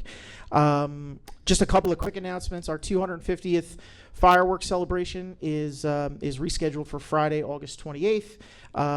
The mayor wanted me to make sure that we thank everyone who was contributing to that event on July 4th, and unfortunately the weather did not cooperate and made the decision for us, essentially. The mayor's office, the rec department, the library, the PD, EMS, engineering, DPW, and I'm sure I'm missing some. So many of our departments go into the planning and execution of that event, and we'll all be back out there on Friday, the 28th at 5 o'clock, so please join us, weather permitting, knock on wood. National Night Out is tomorrow night from 6 to 9 in Thompson Park, as a way to honor and celebrate and have some fun with all of our first responders who do so much for us. And that is my report, Council President. Thank you, Mr. McGowan. We'll move on to engineers report. Mr. Razumowitz. Thank you, Council President. Just a quick update on a couple of the township projects. The 2026 road milling and paving. We've completed about 6 roads. There's still about 12 roads to go. Weather has slowed the paving down, but we hope to finish in August. James Monroe Park concession stand, park improvements. They do have a temporary certificate of occupancy there. The concession stand is open during the ball games, and we're working through some of the final items there to get a full certificate of occupancy. Links Drive, the milling and paving and the curbing on that road has been completed. That was with the help of a $552,000 NJDOT grant, and that project was completed last week. And lastly, the pickleball courts and parking lot at the senior center. The pickleball courts are open. The project's complete with the exception of landscaping. A contractor will be back in the fall to replace some landscaping that has died, and then also to complete the remainder of the landscaping for the site. And that's my report. Great, thank you. Councilman DePere, we'll start with you for council reports. Thank you very much, Council President. I had a question. Back in 2021, we had special counsel for BFI. We hired a company, Van Neffs Feldman LLP. And we gave them a retainer of $50,000. So now that everything's resolved with this BFI, with the lawsuit and everything, if there's someone can look into it, see if there's any money left on our retainer of the $50,000, I'd appreciate that. Sure, Council President, we only used $5,000 of that retainer at the time, so there was $45,000 left over. We then engaged another firm, another environmental expert, and this council, we reappropriated that money by resolution to that council, and I don't believe we ended up needing him for very much, and so that, we'll get you a real dollar amount, but most of that was still left over. I just want to get our taxpayers' money back if we could. Thank you, Kevin, for that explanation. Railroad crossing, Hoffman Station Road. They did they were closed for 3 or 4 days. It looks like it was done okay, not like the one on Schoolhouse. So I don't know if there's something that Mark could look at, or if our DPW guys maybe they might have to put up slow down, signs over at that, almost like a speed bump, the way I look at it. But it's just my comment, but I appreciate them coming out, Conrail, and doing Schoolhouse and also that intersection. But if he could take a look at it, I'd appreciate it. I mean, that railroad crossing. The concerts in the park. I want to say thank you to Cultural Arts that put that together. I know we had a couple at the Senior Center. The last one was a band called Dragonfly. Council President was there, or Mayor was there. And it was interesting to listen to a band play, and then the lead singer just started an hour before the concert. And as they say, the show must go on. They really mean the show must go on, because they did a great job. And I just wish we'd get a little bit more public in the park to see the concerts in the park. So I just wanted to say thank you to everybody that puts that together. I went to a ribbon cutting, Monroe Dental in Monroe Park, and it's very interesting because the dentist there has been there for 13, 14 months, and he just decided to do a ribbon cutting, and he gave the mayor and I a tour of the facility. And it's just nice that you have professionals come to our community, and we should just give them a shout out when they open a new business in town. I noticed on Prospect Plains there's a telephone pole and then a bump out on a curb that I don't know if it's a temporary curb, because JCP&L, no one can see. The lights aren't on at JCP&L, so no one can really get them to do anything. And it seems like they can't move these poles. They can't get street lights fixed. It's like pulling teeth with JCP&L. It's frustrating. I know our mayor, done so many things to try to make it happen.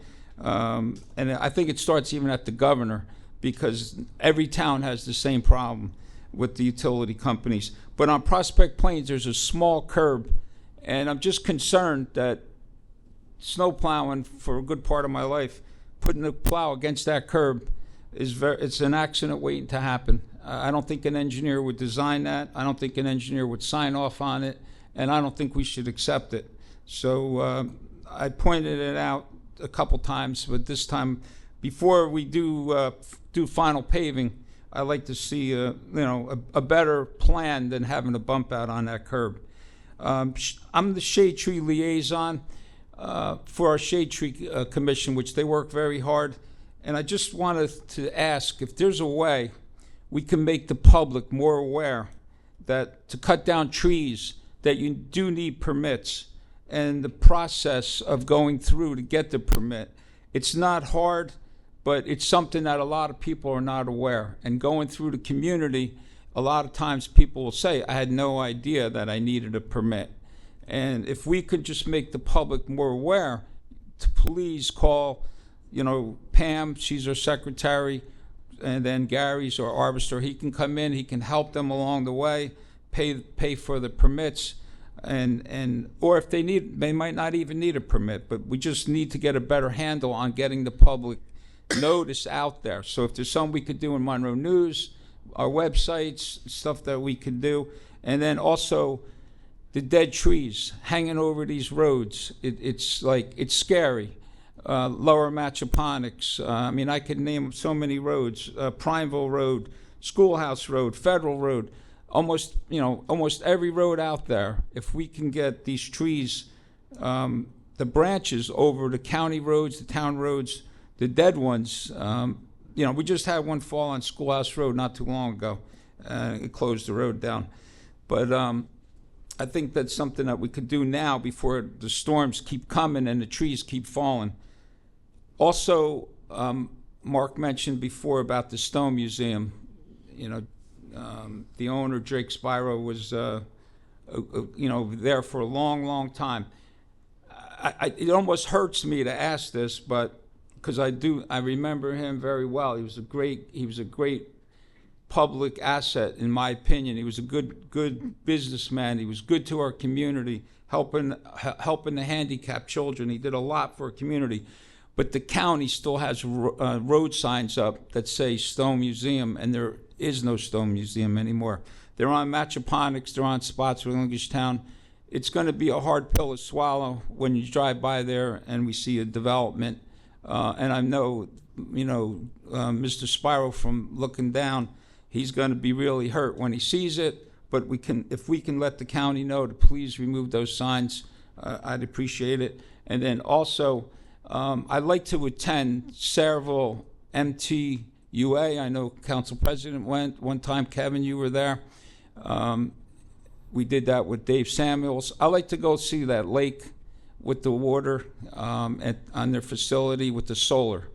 I know you said you're busy. I sent you an email, but if you can make an arrangement, I would love to go. And if anyone else wants to join in that, I would love to see what the solar is going to look like on the lake. Because I'm worried about, is DP really going to let us do this on our facility? Thank you. Thank you. Councilwoman Cohen, you're next. Oh, turning on. Thank you. That's usually the mayor's job. Make sure I put on a microphone. Appreciate that. Hello. We didn't have a meeting in July, and I don't know if you were all aware of the lovely art exhibit that is at our library that is by an organization of women artists whom I learned when I went is over what the organization is over 100 years old. And their names have changed as how we address women has changed over time. But there is some very beautiful artwork there, and it will be there for another few weeks, and it's well worth a trip to the Rotunda to take a walk around and look at that. A reminder, this year, it's the 25th anniversary of 9/11. We will have our annual ceremony, and we hold that at Memorial Tree Park on Prospect Plains Road. And last year, as is my habit, I nagged some people into coming. And afterward, she said to me, I am ashamed that I wasn't here before. So please, to remember those who were murdered. It's a brief and very moving ceremony, and I would hope everyone would come and remind ourselves of whatever goes on in our country. We are fortunate that we live here. The other is I would like to just go back a moment, if Council President will permit me, and when the woman from Rossmore was talking about the people who apparently went without heat, and as I would hope that everyone is aware that you can apply for relief from your rates would be so that your bills can be lowered. And if you know of anyone who is experiencing difficulties in paying those bills, we have 2 social workers who work at our senior center who are really, you all know if you've dealt with them, are really good and efficient at their work, and would encourage people to solicit some assistance and see what is available to them. It is a terrible thing for anyone to be without heat, cold, or food. And those are all things that people can get some assistance with, including prescription assistance. And the social workers will help you do that kind of information. So I would hope that you tell people who are having a problem, or even just make general announcements, at a community meeting, for those of you who live in adult communities, to make people aware of those services and supports that are available, and you don't have to make anyone uncomfortable by saying, by the way, were you freezing this winter? So with my heat on, I was freezing, and I can imagine how awful for anyone who was not able to heat their houses adequately. Wish everyone, I'll see them all at the fireworks, and I'll see you all at the memorial event, please. Thank you. Thank you. Council Vice President Markell? Hello, everybody. I'm going to make this quick. I just have a couple of things to say.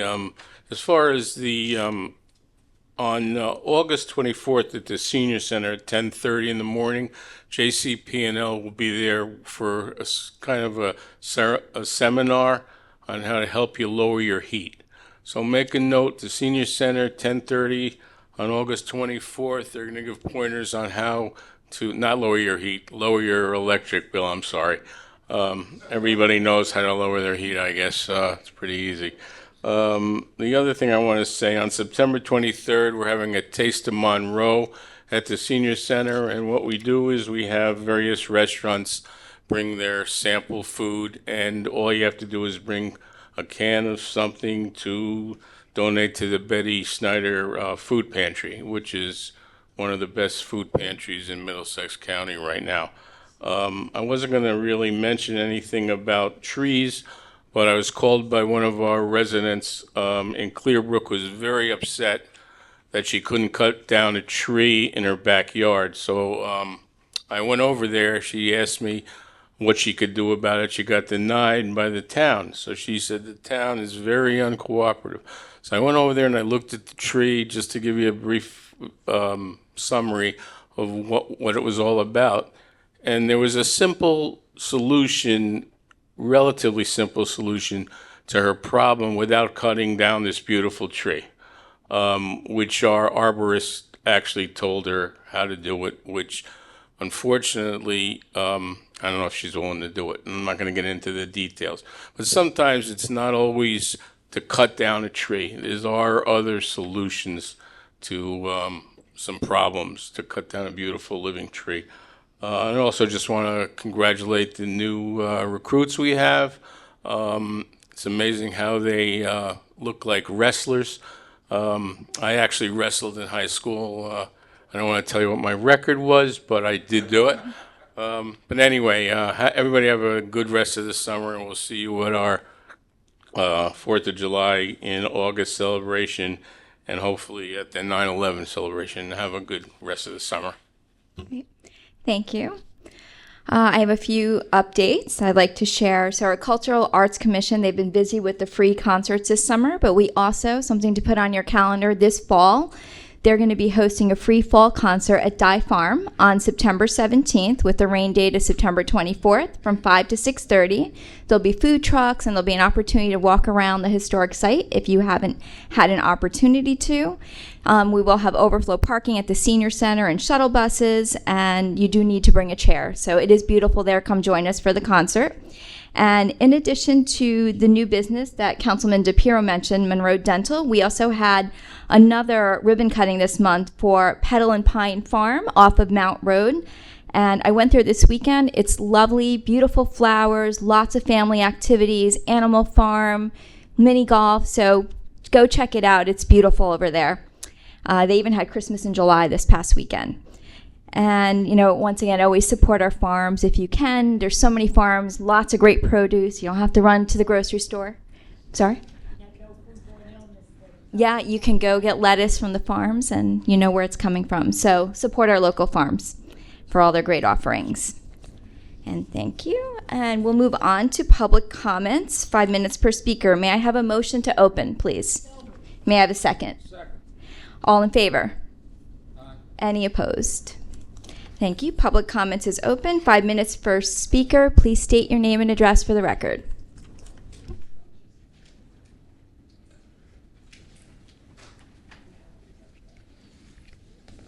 This is Kevin's fault. He triggered something in my head.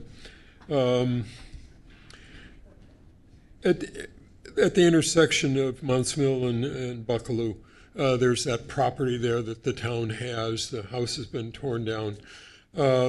There's a building down there, a metal building that's not historic, but the historic community uses it for storage of things that they currently don't have on supply.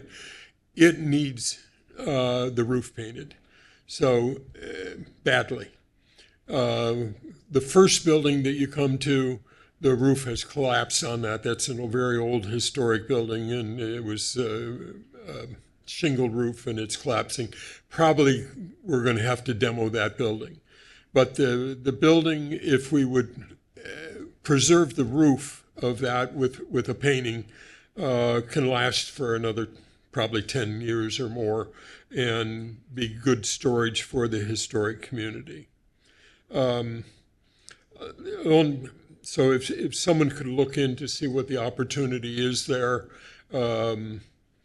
maybe we can steal some paint from the guys that are doing the buildings down at the authority. The only other thing is to pile on to what other people were saying about JCP&L.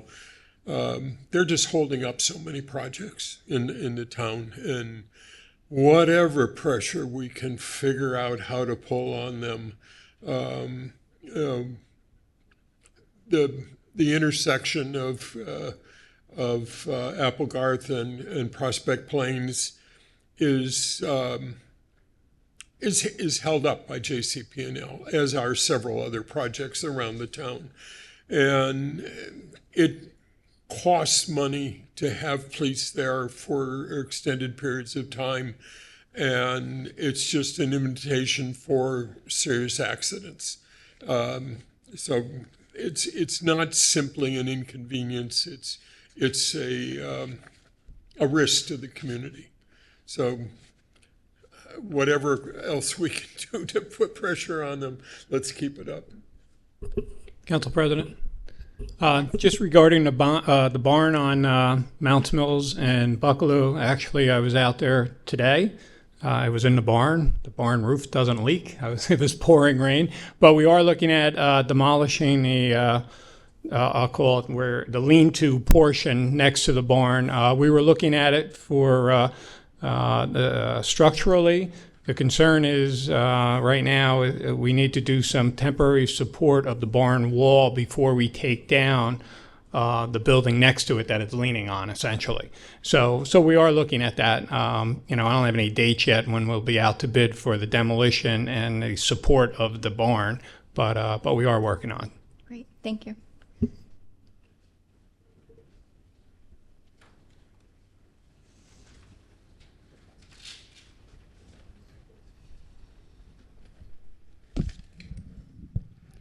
Again, Pat Swalj, 586A Madison Drive.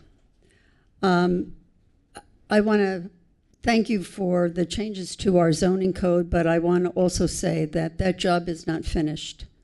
As it stands right now, there is a push all across the country to a call for making regulations, zoning regulations, and land use regulations data center ready.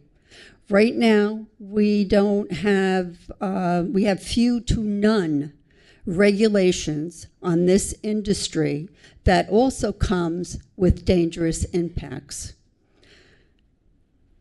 It is our concerns are all across the United States from regular citizens such as myself about the impacts of this industry are one of the few weapons that we have to make sure that our children and our grandchildren will be safe and will be taken care of. Technology is quite different from an AI data center. Technology that we are used to dealing with has been developed by humans. Our intelligence has created the wonderful advances in technology. And yes, we have some new technological advances that comes from this artificial intelligence. But let me be very, very clear, there is a distinction. And what Americans are concerned about right now is no regulations on this industry. We marvel at the use of this technology, particularly in our medical systems. There are lots of wonderful innovations going on. We use technology every single day, all day long. We've done that for decades. We're used to it. And we're used to being surveilled by our own technology. When we have a conversation about going on a trip or buying a product, about 5 minutes later, we'll get an advertisement for that. So we are being surveilled by our own technology, and we've grown used to that. But I want to caution, right now, all of that human intelligence is going into millions and millions of AI data centers. Artificial intelligence isn't creating their own intelligence. They're mining it from humans.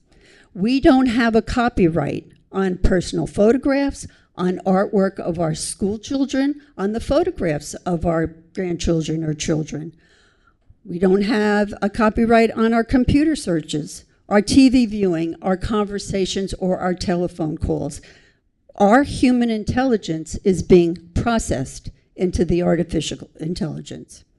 The protest of the AI data centers doesn't have a whole lot to do with technology. It has to do with safety and the negative impact on our electric grid. Currently, that impact is costing us 20% more than it did a year ago in our electric bills. New Jersey has been classified as being in a drought, yet we have no regulations on the non-renewable water sources that these data centers require. Tech giants are eliminating thousands of jobs. Every couple of months, we hear a new $1,000, several $1,000s of jobs eliminated. We know now that half of the 2026 college graduating class, half of that class all across the country cannot find jobs, white-collar jobs. As we move from human to artificial intelligence data centers, there is a real increase in the importance of our government and governance and clearly delineated regulations on who bears the cost of the electricity and the energy that needs to be used. And beyond just the energy, the infrastructure that needs to be created, because as a country, we don't have that now. We have to create that. Who's responsible for the cost of that? AI data centers emit air pollution from their cooling systems that they need. Noise and levels are clearly known to be harmful to humans and environments. Thank you, Ms. Waja. Your time is up. I'm sorry my time is up because I had a little bit more to say about being data center ready. We're going to hold you guys responsible. Thank at you. the town, at the county, and Thank at the you. state.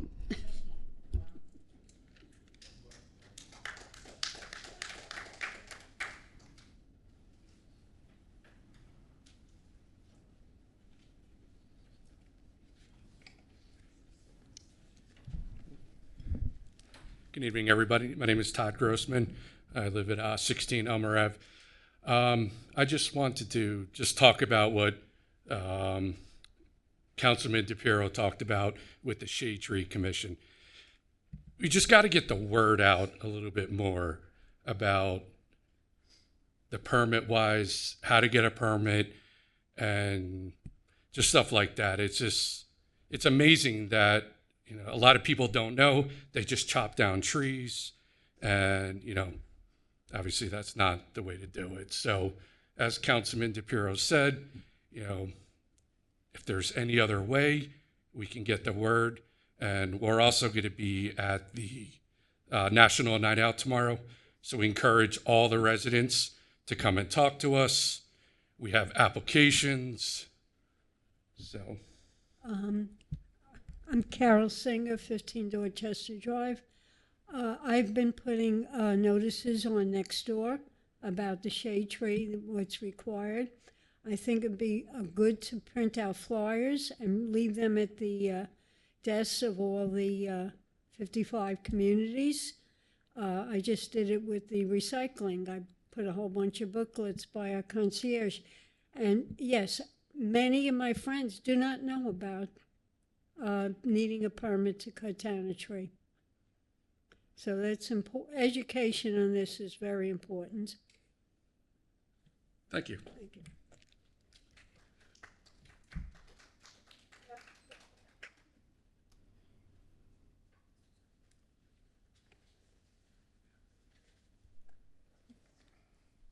Prakash Pura, 33 Dana Drive. Very happy to see the pickleball courts in the senior center. Their parking lot, it looks beautiful. The courts look beautiful, very well done. I'm sure rest of the things going on. And came to know that the courts are available for residents of Monroe from Monday to Friday, sunrise to sunset. Only thing I learned today that they are not available on Saturday and Sunday because senior center is closed.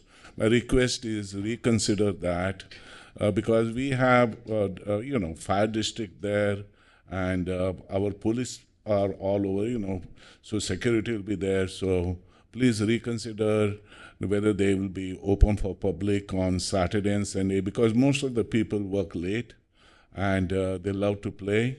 So it will be good to reconsider. That's a request. But public is so happy, okay?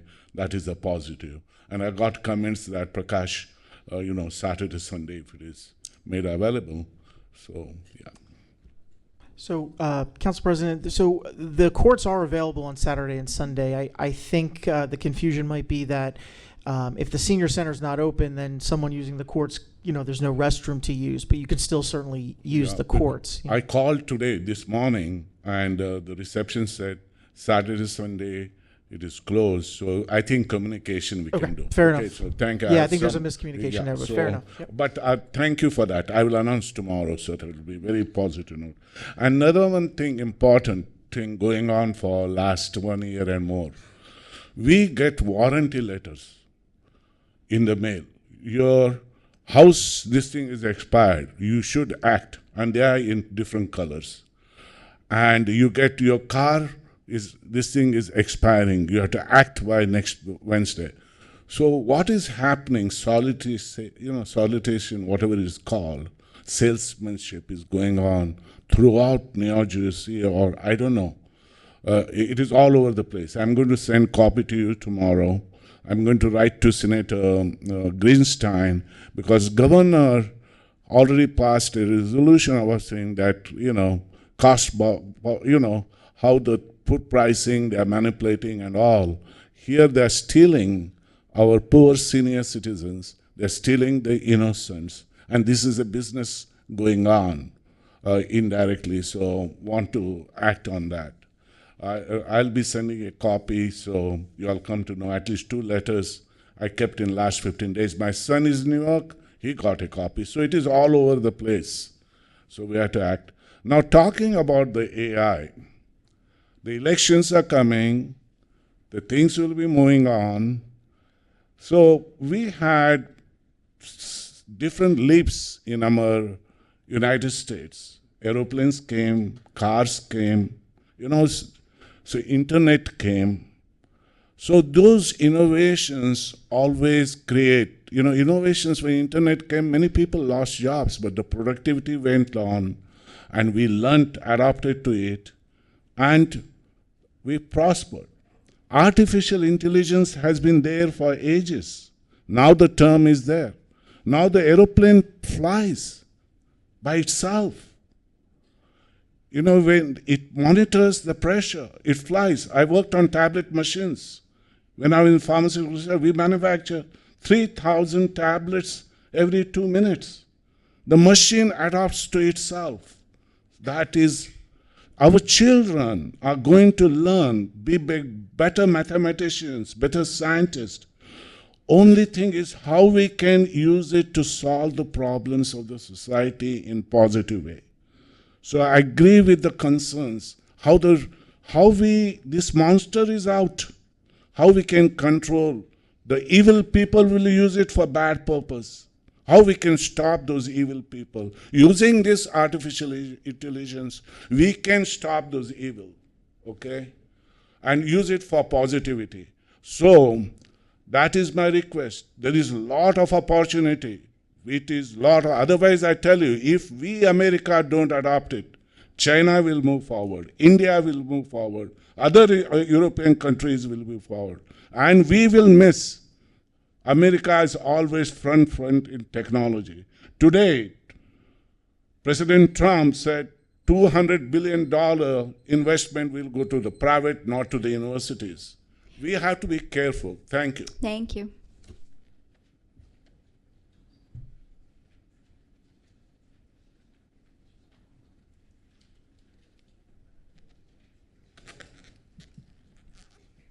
Carol Singer, 15 Dorchester Drive. I just wanted to say, in China, they are building AI centers underwater for cooling. They are building them in mountainous, cold regions, so they are not sucking up the resources of the civilians. AI can be a great thing, but it has to be done without punishing the citizens. Thank you.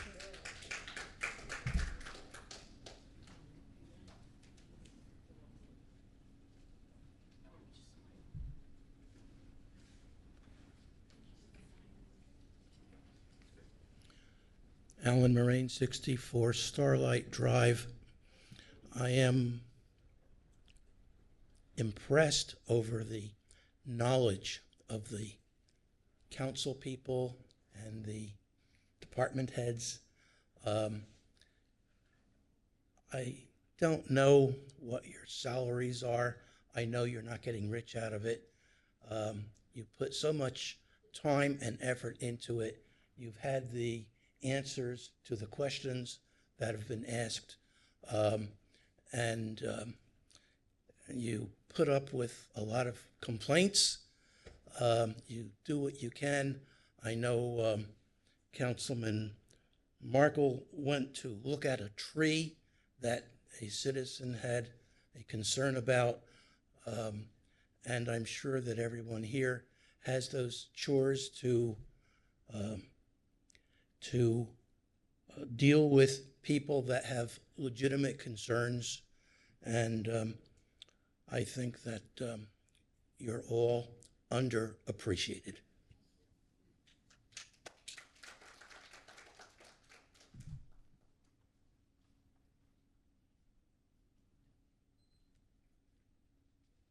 Good evening. My name is John Krzyzewski, 5 Galicia Way, Monroe Township.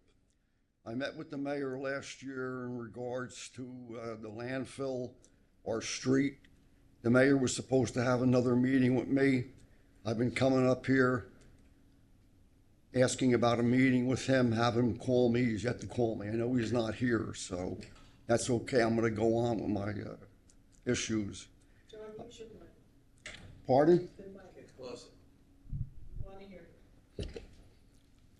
I was a police officer in Monroe Township for 33 years. I started August 19th, 1974.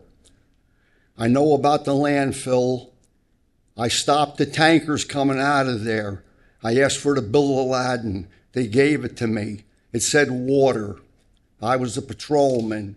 I turned it into the chain of command. You got to follow the chain of command. You can't jump the chain of command. Nothing was done.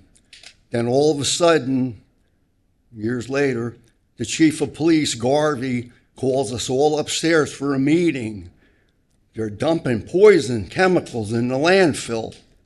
I want a car at Matchaponics and Spotswood Gravel Hill. I want one by Toast Chicken Farm off by Ellingham. And I want one where milk and stuff wasn't there. A car there. We left the meeting, went downstairs, said to the sergeant, what are we going to do? Are we going to do it? No. They already had the information. So they knew the poison was coming into that dump. Now I suggest that before you put solar panels on the dump, you just do x-rays, because they got the sophistication where they can ground penetration and they can see the tankers that George Alsheimer, who was the game warden years ago, told me, John, they backed tankers in there and they buried them with chemicals in them. And BFI was the culprit. They brought in chemicals from all over. You talk to any of the old people in the town, Councilman DePiero, other people that I know, you talk to them and they'll tell you about it. So that dump should be, before you put solar panels, do the ground penetration. There's the vehicles that are buried in there. I used to ride the police car through Lanny. They were putting the slabs in, ride through the chemical coming out. Stunk so bad. Go back to the headquarters, wash the car off because it was so bad. The public service workers told me, you don't want to live within a mile of this place. Well, I think I live within a mile. Galicia to the dump. It's a horrible dump. The mayor told me that they put a pipe from the dump to Avenue K. So I told the mayor, let's go down to Avenue K and I'll give you a cup, you drink it. Mayor didn't say nothing to me about it. I wanted another meeting with him. He was late for our meeting. He was come with Mark, and he was late. And I tell the truth. I'm honest, always done my job. 33 years I worked for the town. I did the job. I was honest. Let's talk about Old Reliable Water Company, Paxton's Hill. You're not familiar with it, where the Jewish Center is on Cornell? Across from the Jewish Center was Old Reliable Water Company. Had a big water tower. It took care of that whole area down here, giving the people water. That's why the cancer rate is so bad, birth defects in that area. Donna Buchanan, Monroe Deli was a 7-Eleven. I would go there on the weekend, midnight shift, stop when they were doing newspapers, have a cup of coffee, play peekaboo with the little cute, beautiful girl. Well, she died from cancer. Danny Ryan, a friend of mine, a football field is named after his son. He died from cancer. The dumps got poisoned. Councilman DePiro wants to go to the station where the stuff is all pumped to. I would like to go too and see how they're treating the chemical. When a pipe broke in Cherville in the lowlands, where it took the stuff through, the waste goes over, the chemical lays low in the pipe. I believe, it's my belief, that's why the pipe broke, because of the poisons that were put into that dump. So what kind of treatment are they getting?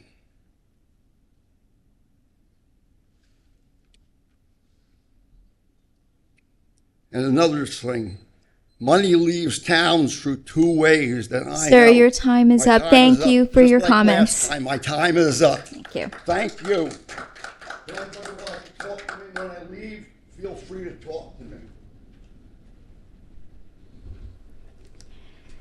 Any other members of the public wishing to speak? Seeing none, may I have a motion to close? May I have a second? All in favor? Any opposed? May I have a motion to adjourn? May I have a second? All in favor? Any opposed? Thank you. We are adjourned. The time is 8:56.